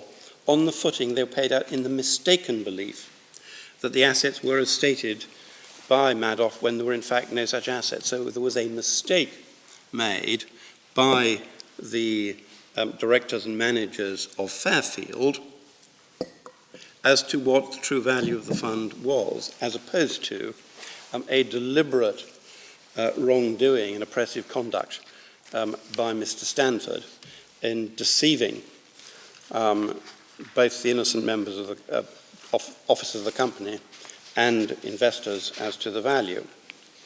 Then the contractual documentation is important to paragraph 8. Subscribers complete a subscription agreement by which they subscribe for shares to be offered by the fund at the net asset value per share at the opening of business on the effective date of purchase. And then the memorandum, how the fund's managed. 10, the subscription agreement binds the subscriber to a subscription to the terms of the fund documents. It's otherwise concerned entirely with acknowledgements, representations, and warranties as to his understanding of the investment. Article 9 deals with the issue and allotment of shares. 9.2 provides the subscription price is to be the net asset value of each share as determined in accordance with Article 11, as at the close of business in Amsterdam on the valuation day. Article 10 deals with redemptions and provides the company shall on receipt provided redeem or purchase all or any of the shares purchased in their name on the dealing day. And Article 10.1b, the redemption or purchase of shares pursuant to this article shall be effected at the redemption price determined in accordance with paragraph 2 of this article. And then the redemption price under Article 10.1c to be paid as soon as practicable. 10.2, net asset value per share as determined on the dealing day. Article 11, net asset value determined by the directors, calculated by dividing the value of the net assets by the number of shares. So it's a calculation on the perceived value of the fund. Well, Mr. Fenwick, we don't want to get too involved in the detail of this case unless you submit that we have to. This was not a case where liquidators of the company which had perpetrated the Ponzi scheme were involved. This is a case, isn't it, about members of a company which had invested vastly in a Ponzi scheme were arguing among themselves as to where the loss should fall. So perhaps it's very different. Nevertheless, you've got an unhelpful obiter dictum in paragraph 3. Is that what it amounts to, or am I looking at it too simply? Your Lordship is almost right. It is different. Shrugging of shoulders that when the Ponzi scheme collapses, those who come after lose and those who come before don't, may be a reflection of what often happens in reality, but it is not, in my submission, the fair outcome unless compelled to get there. I want to look at paragraph 18, if I may, the restitutionary claim. Basic principle not in dispute. The payer of money cannot be said to have been unjustly enriched if he was entitled to receive the sum paid to him. So that's the point Lord Briggs was making to it. But at the end of the paragraph, so far as the payment exceeds the debt properly due, the payer is in principle entitled to recover the excess. That's why I asked whether you were saying there was a mistaken overpayment. But I don't think you are. And in this case, the decision of the committee was, as it says in paragraph 19, the fund's claim depends on whether it was bound by the redemption terms to make the payments which it did make. And in that case, where it was not brought by liquidators, it was not in relation to the fraudulent company, Madoff, but in relation to the unwise investment fund, the committee held correctly that the determination on redemption is a right under it's the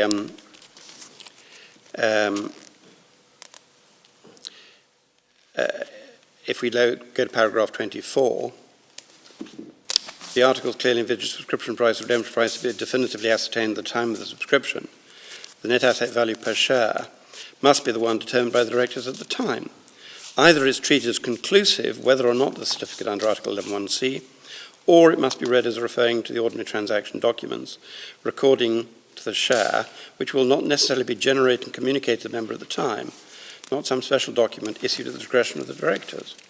The board considers, in a case where provision for certification has been included as part of the mechanics of subscription, the correct approach is the second one, and effectively that paragraph 30, page 1954, context in which they're issued plainly demonstrates that the certificates were intended to be definitive. Makes it essential the redemption price should be definitively ascertained at the time of the transaction. In that context, any unqualified document statement of the redemption price on which based must be intended to be definitive. The articles could not otherwise operate as they are intended to. So, but if you're entitled to redeem a CD from this bank, Stanford, on giving a 5-day notice, surely it must have been intended that you get paid whatever the capital of your CD is plus accrued interest which has been declared on the CD until that date. It's not quite the same as a NAV, but how otherwise could they work out what to pay people? They can't go back and say, well, I've just got to see what's in the kitty, and divide it all up and see if that would give you more than your fair share. Well, whilst the company is solvent or appears to be solvent, perhaps yes, in circumstances where the company is insolvent, and the right is, as we've identified, only to such amount as has in fact been made, the essential missing element of a declaration by the company and a mechanism for payment, which is based on that mechanism, which is a division of the assets, does make it different. And in my submission, we can fairly say that this is a case where there has been a preference, because under no circumstances, first of all, was anybody entitled to recover more than their capital investment because no interest was ever earned, and secondly, where in the last 6 months they received more than their fair share, then the liquidator is entitled to seek to reverse that under the Section 204 provisions. And one then comes to the question of, in these circumstances, what is the fair result? Fairfield effectively bound the company and bound all those who signed up to the subscription arrangements. One of the difficulties the learned judge had was rather a gap or lack of any information as to the contractual arrangements. Well, now, that was Sir Andrew's question, and Ms. Sandels was going to look into it. And his question was whether the judge found what the terms of the contract with the proposed defendants was. So, Ms. Sandels. Thank you, Madam. Well, the judge did deal with it, and it's probably sensible to start sort of a couple of paragraphs before him actually dealing with it to see with the context. It's also relevant to this question about equities darling. So if we turn to page 265 in the electronic bundle, which is volume 1, tab 13 in the record, and this is the first instance of judgment, and we're starting at paragraph 347. Yes. So we can see there from 347, while we were looking at this was in the context that these oppression remedies are looking at reasonable expectations, and that's where equities darling effectively comes into this, because it feeds into what are reasonable expectations in these circumstances, because that's the balancing exercise that the court is doing in looking whether to grant a remedy under 204. So we say he's looking first at the principles underlying, and in particular the concept of reasonable expectations. And he goes over the page, and then if we get down to 353, the conduct of paying creditors in circumstances where SIB's insolvency meant that the pari passu principle would be violated would appear to be unfairly prejudicial and unfairly disregarding their interest. Now, we're looking for the terms of the contract. They're over the page. We haven't reached expectations yet, Ms. Sanders. This is the context We in haven't which... even reached fairness, so I promise you we will. So, reasonable expectations include that it was a regulated bank, and I have to take you to all of this because otherwise Professor Watson-Gandhi will have to say I haven't told you the entire context and the other expectations, the context. Okay. So, 354, it must include that as a regulated bank it wasn't a Ponzi scheme, then that the representations made as to the financial status and the modus operandi, including through written statements, annual reports, disclosure statements, were true. 356, that customers were entitled to expect that the terms of the contracts would be honoured, including that they would be entitled to be paid contractual interest. But their reasonable expectations in this regard must include what was represented in SIB's disclosure statements. And this is when he refers to the documents that Mr. Fenwick just took you to. And he sets out then from 357 all the way down the page the references to those documents. So he was looking at precisely the same documents that Mr. Fenwick was looking at and the same disclosure statements. So 358, it remains to be proven at trial to what extent the relationship should be affected by such statement documents, but the reasonable expectations will probably have been a mixture of the rosy assurances of SIB's solidity published by SIB and the stark risk warnings given in the product offering documentation. 359, he says, The profile of reasonable expectations would be incomplete if the court were to ignore the fact that risk warnings are a normal feature of investment offerings, advertisements by financial institutions and advertisements such that it would be surprising indeed if the vast majority of the CD depositors were not already well apprised of the fact that there are risks of loss when investing. Similarly, they had a free choice on their part to place money with an offshore bank. And the final line, part of the reasonable expectations must have been their desire for gain could backfire. It's all the more so if they didn't diversify prudently. And then over the page at 360, they would expect that they would cease trading when it was reasonably clear that they became unable to pay their debts. And 361, they would reasonably expect that on discovery of the Ponzi scheme, care would be taken not to perpetuate the fiction by making payments that represented interest from deposits of other creditors, or payments of principal that result in some creditors receiving more than others, contrary to the pari passu principle. So he was applying the contractual provisions that he had in concert with the rest of it. And the only document I think that he had that Mr. Fenwick didn't refer you to is one that we refer to in the written case, which are the CD deposit certificates themselves. And we'll also find one of those on page 553 of the bundle, which is volume 2, tab 24.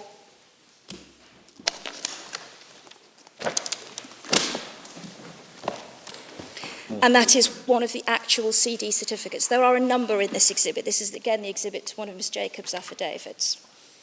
And the relevant information is at the bottom left-hand corner. Interest to maturity date will accrue at the base rate of, and the figure set in. The annual yield will be, and those were set in each one, although they seem to be the same on most of them. This rate may vary in accordance with the bank's general terms and conditions and applicable deposit terms, which is why those offer documents were important, because they're effectively incorporated by the actual certificate of deposit. Well, speaking for myself, I can't read the small print. In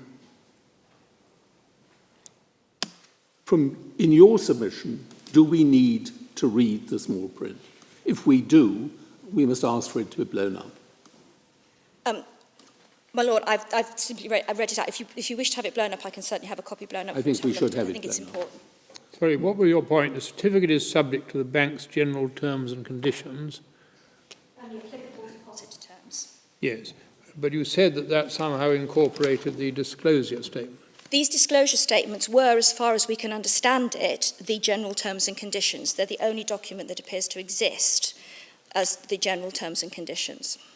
It is, as Mr. Fenwick says, a little difficult to follow some of the documentation in this case. None of it quite fits what one would expect. Could I ask another question? When the documents refer to programme, what does it actually mean in this case? Is it can one say all these investors with different CDs were investing pursuant to some common overall design? That is certainly what they were told.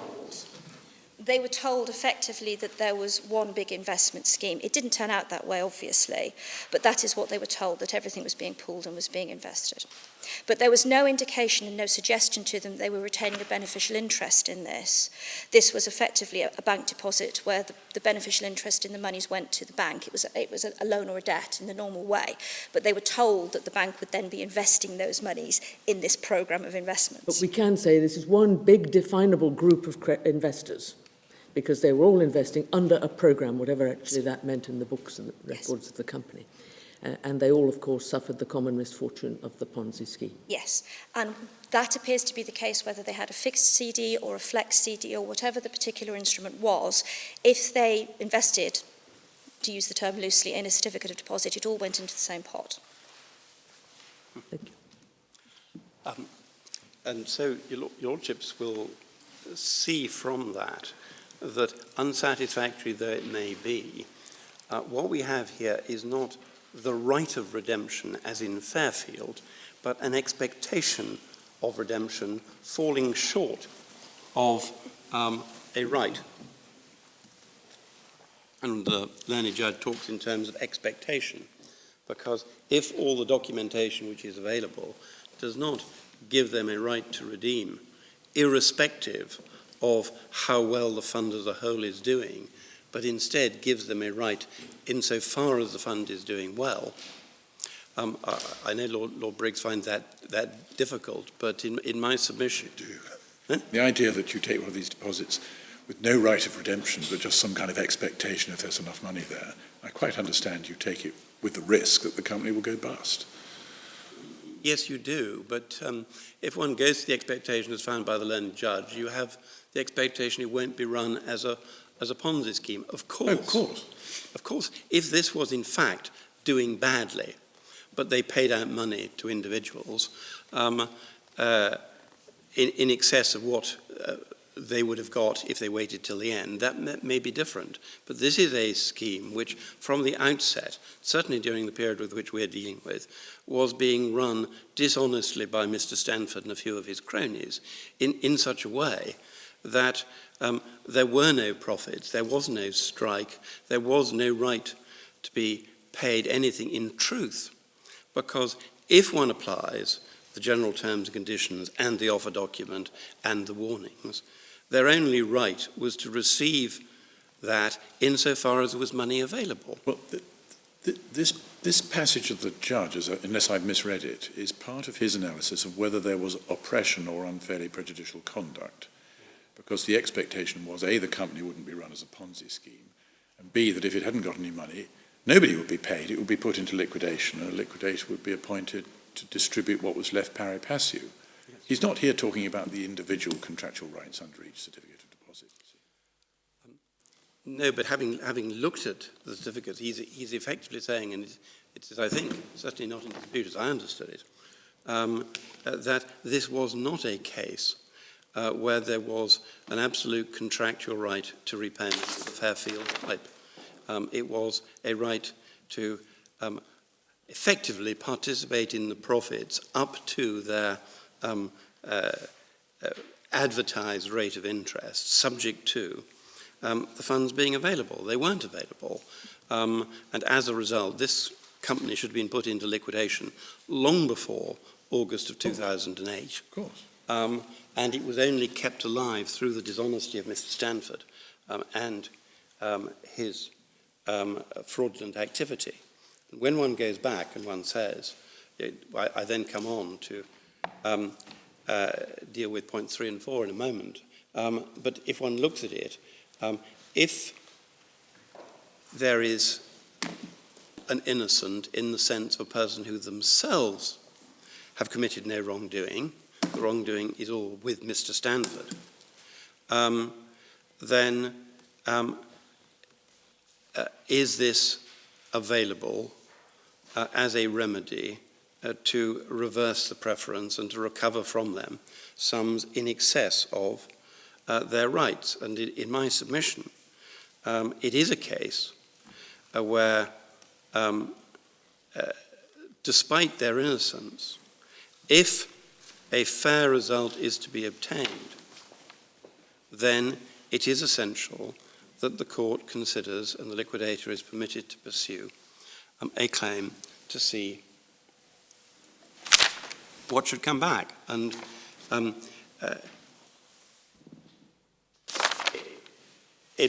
going to move on to the question of 3. Should our claims be barred in limine or limited? When one looks at the position, and it's all in our written case, in relation to fairness, should there be a pari passu distribution between all those who were involved during the time of the run on the bank, or should the risk lie where it falls? Should the court simply say, no, too bad, the fact that the monies have been paid is neither here nor there. Now, if we are right, and these sums were paid to them from August 2008 onwards, in excess of their true entitlement, then the monies never become theirs, because the monies remain the bank's. The bank has a proprietary claim on those funds which would never have been paid out. They were only paid out through the fraud of Mr. Stanford. And put another way, even if there is no proprietary rights, they are unjustly enriched. They have been enriched because they've got more than their fair share. Is it unjust it's unjust because those who did not get it will suffer. And is it a remedy which should be put right? And the answer is yes, it should. And again, I'm not going to go through the matters we've set out in detail in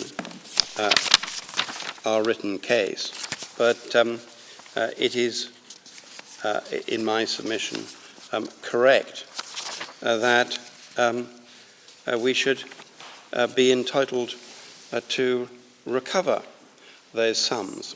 We don't have to go that far, though. You have to persuade the court that it's right you should have the authority to start these proceedings. Well, that's where I want to go to now. Your ladyship's absolutely right. We're not saying anybody who got money must pay it back.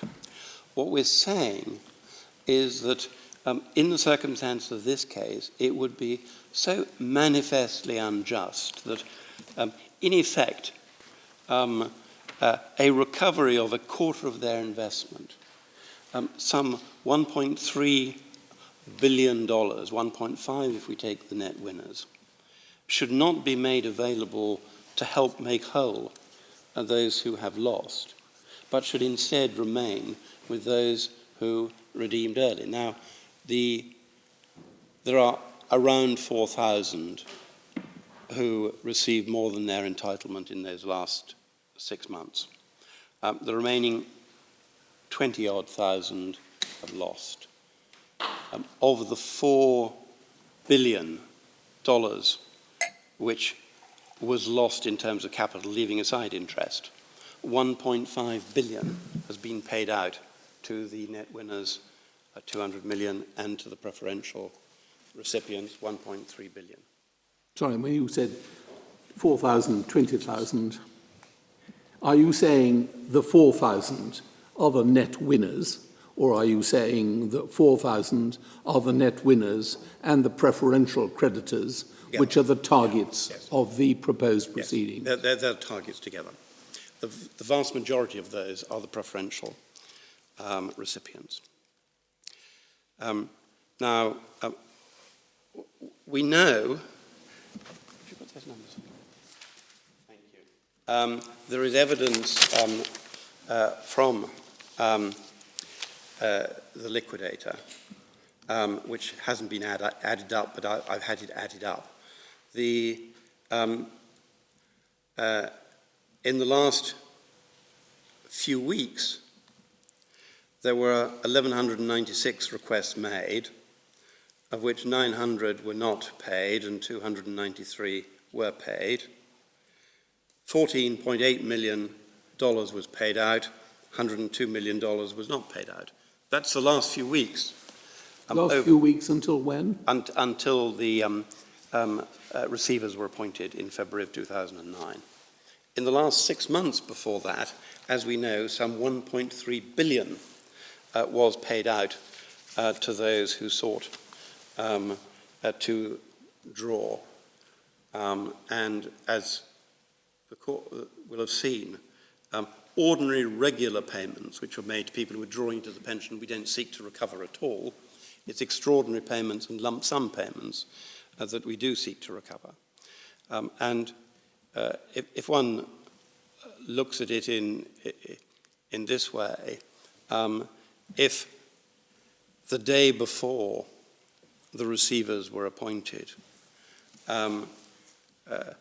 one brother of two who's invested $1 million each got his form in and got the $1 million back, and the other brother was too slow to get to the bank, or was on a world cruise, or was gathering moths in some remote Amazonian region, doesn't. Is it reasonable that the loss should lie where it falls, or should there be the principle of equality as equity, do as you would be done by all of those principles to ensure fairness? Should that be looked at by the liquidators?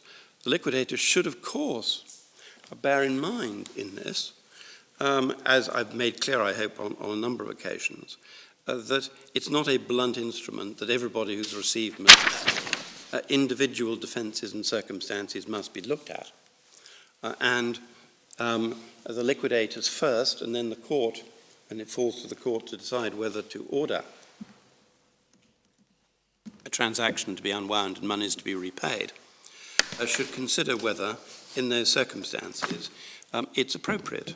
But it's common ground that very many of these investors were people approaching pension age or of pension age who invested all their savings. 4 billion lost. Is it fair, where there is a remedy under Section 204, simply to say that the liquidators should turn round to all those who've lost and say, I'm terribly sorry, you were late, there's nothing we can do about it? The reason the liquidators, in my submission quite correctly,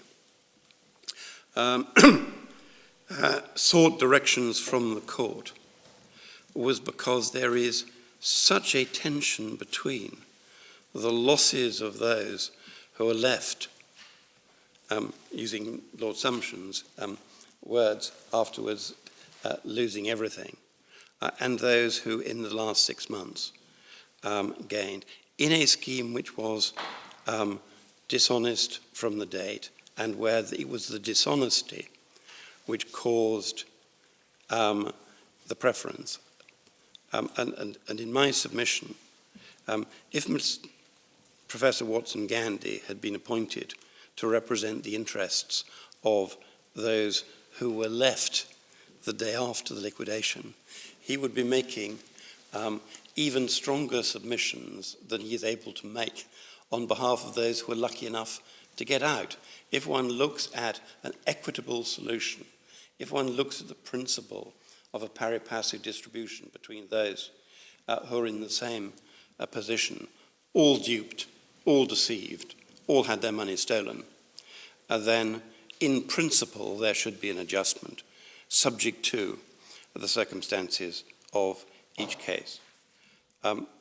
I want to pick up next this question of has there been a conscious decision on the part of Mr. Stanford directing the company to prefer these individuals? And first of all, in that context, these were not payments made in the ordinary course of business. In Fairfield,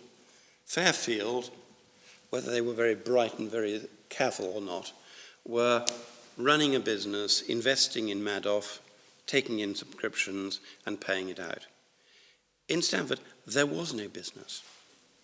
The whole thing was a fiction, in just the same way as Madoff himself ran a fiction. He had no investment since the early 1990s. There may have been a course of business when the bank hired domestic cleaners, paid their staff, paid rent for their premises, paid no doubt for the coffee or champagne with which Mr. Stanford regaled those who visited him. Those were in the ordinary course of business. But actually, there was no business of investment here. All these payments were not made to those who were in business.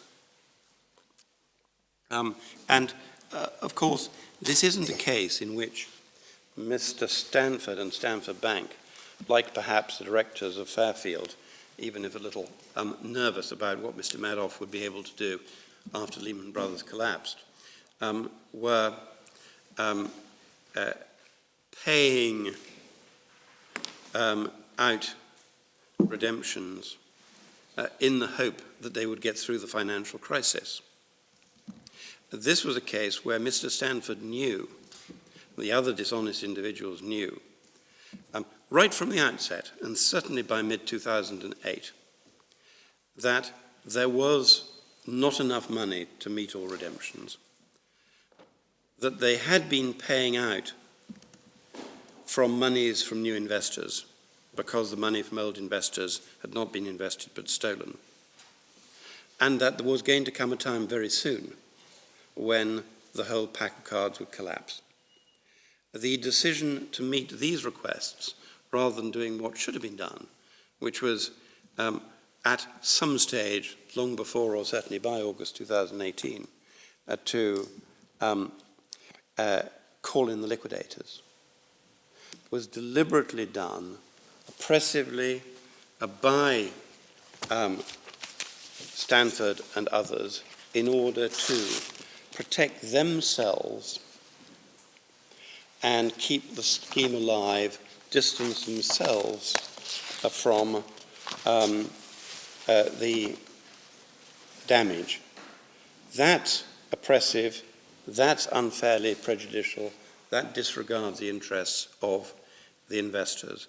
And there was a deliberate decision, we say, maybe challenged when we come to the actual hearings, a deliberate decision by Mr. Stanford to pay out money to A, knowing that that money would not be available to B, C, and D, for their improper purpose. And that was unfairly prejudicial and deliberate, and it was a deliberate preferring of those who shouted loudest and longest. And there were decisions taken. We know that, as I've just shown you, not everybody was paid.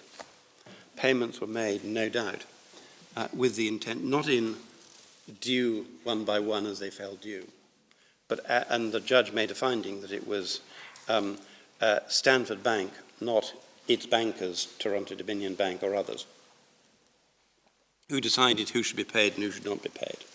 And all those payments were being made for the purpose of keeping the fraud alive, although it was well within their knowledge and expectation that by doing so, they would be giving an advantage to learned friends, although he represent, at the expense of the remainder. So all of those means that this is appropriate area to restrain oppression and to set aside the transaction. I accept, take Lord Briggs's point head on, that if somebody comes along and says, I've got a piece of paper, I've actually got a contract which tells me that I'm entitled to such and such, come or may, then that will have to be construed. But there's no evidence that there is any such document. There's just money bunged in and these warnings and terms provided which do not offer any such guarantee. Anybody reading the Stanford material, including the regulators, should have seen.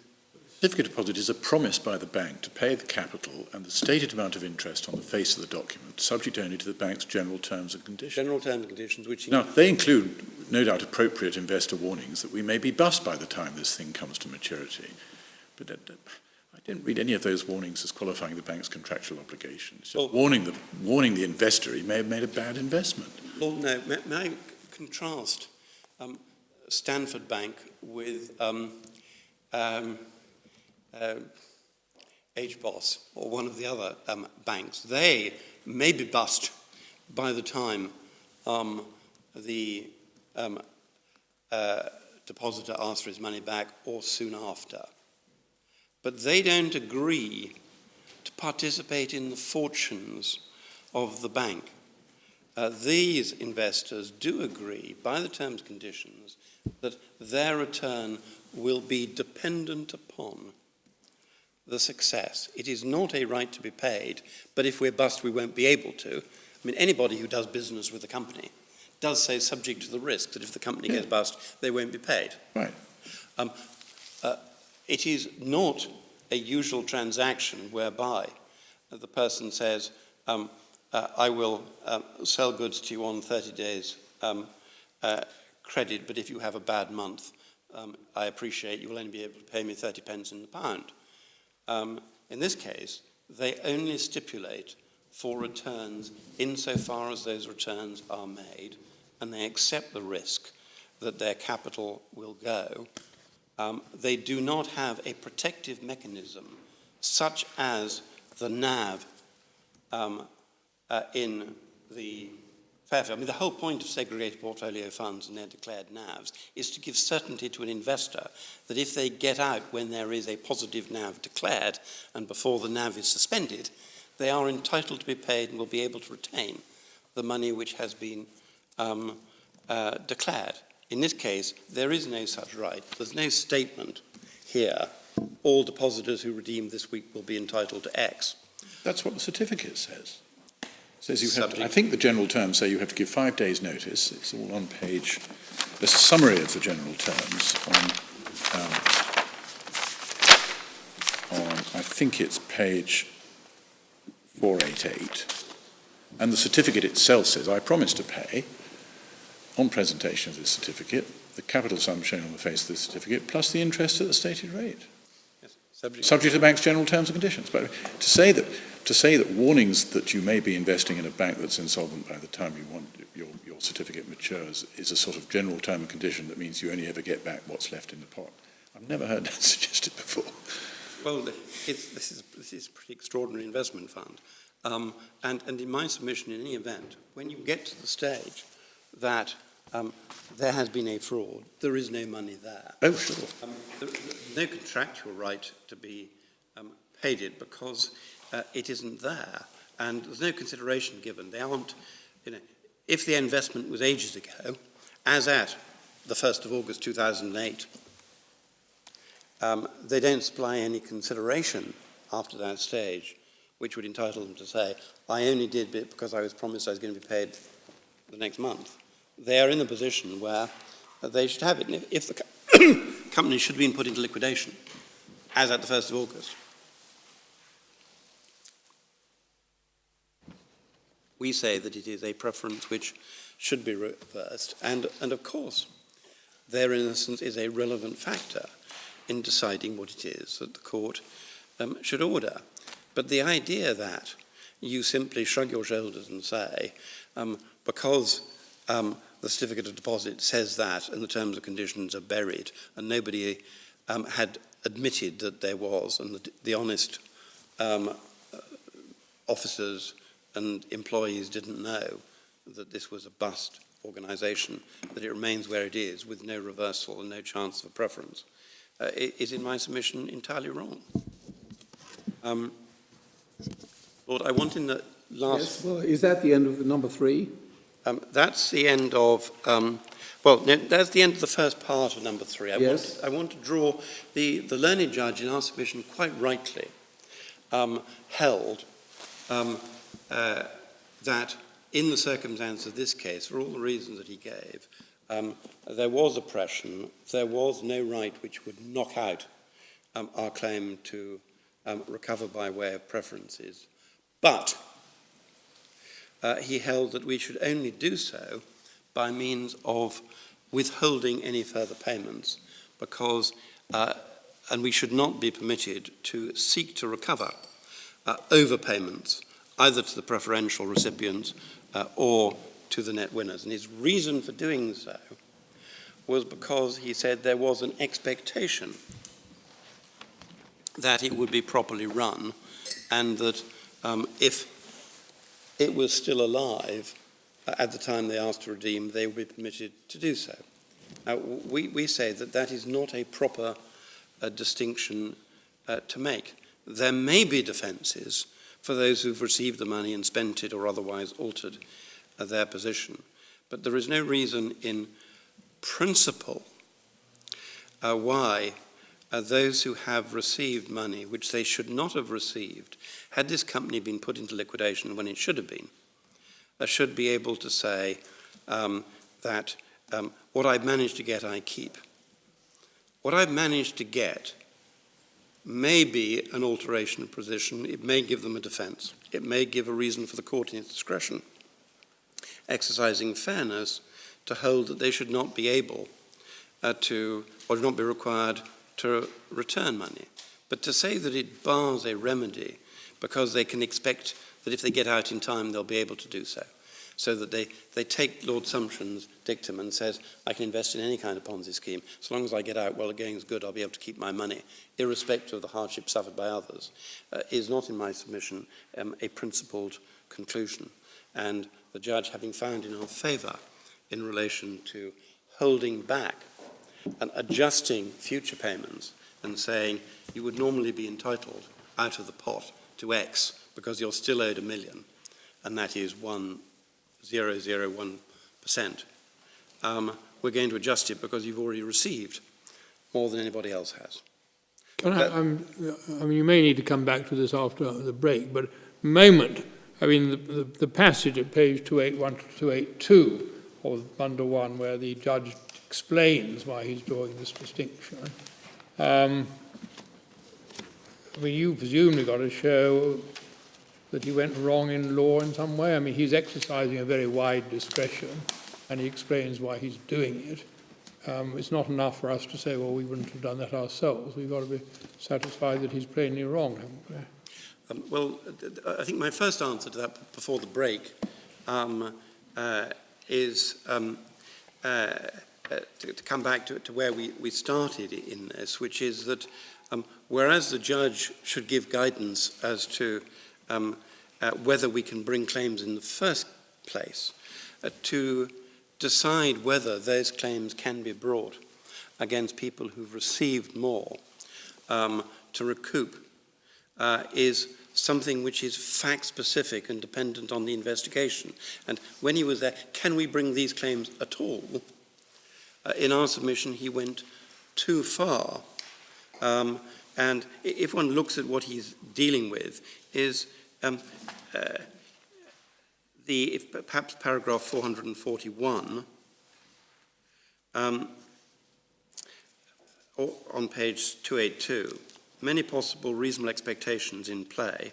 The exercise of the court's discretion, I believe the correct balance between the predominant expectations is that the CD defendants were reasonably entitled to expect, because SIB was a regulated bank when they received payments, they should keep the money. All the more so because no statutory provisions applied to deem payments to be reversible preferences within a certain period.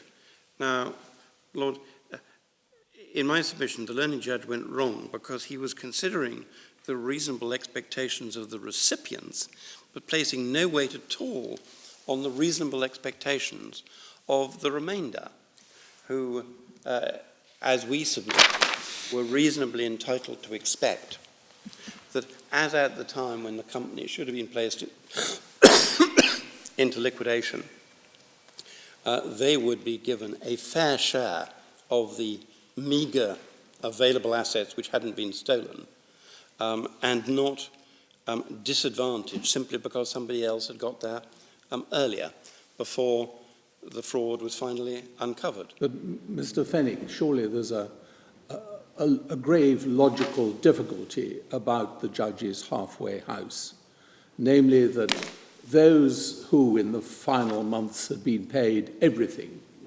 and therefore didn't need to claim as creditors in the liquidation were immune. Yes.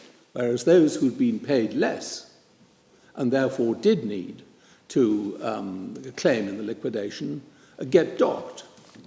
And that's bizarre, isn't it? I would submit it's not correct to do that, because one has to look at it as soon as you get to the stage of we're going to look at an adjustment for preferences in the last 6 months, then you have to look at it as a whole and not simply say, well, if they manage to get it, they can keep it. But as for the rest, you can adjust. Because as your Lordship rightly says, if somebody got all their money out 3 weeks before the receiver was appointed, loses nothing, and the person who's in the same position with no doubt distressing personal circumstances can get nothing at all, and that's not a proper exercise of discretion. No. Well, I mean, I think Professor Watson-Gandy is going to agree that the judge's halfway house was wrong. And so the fact that two of you agree doesn't, I suppose, preclude us from ultimately favouring it, but it's a considerable pointer to the difficulties inherent in it. It is. I had one question before the short adjournment.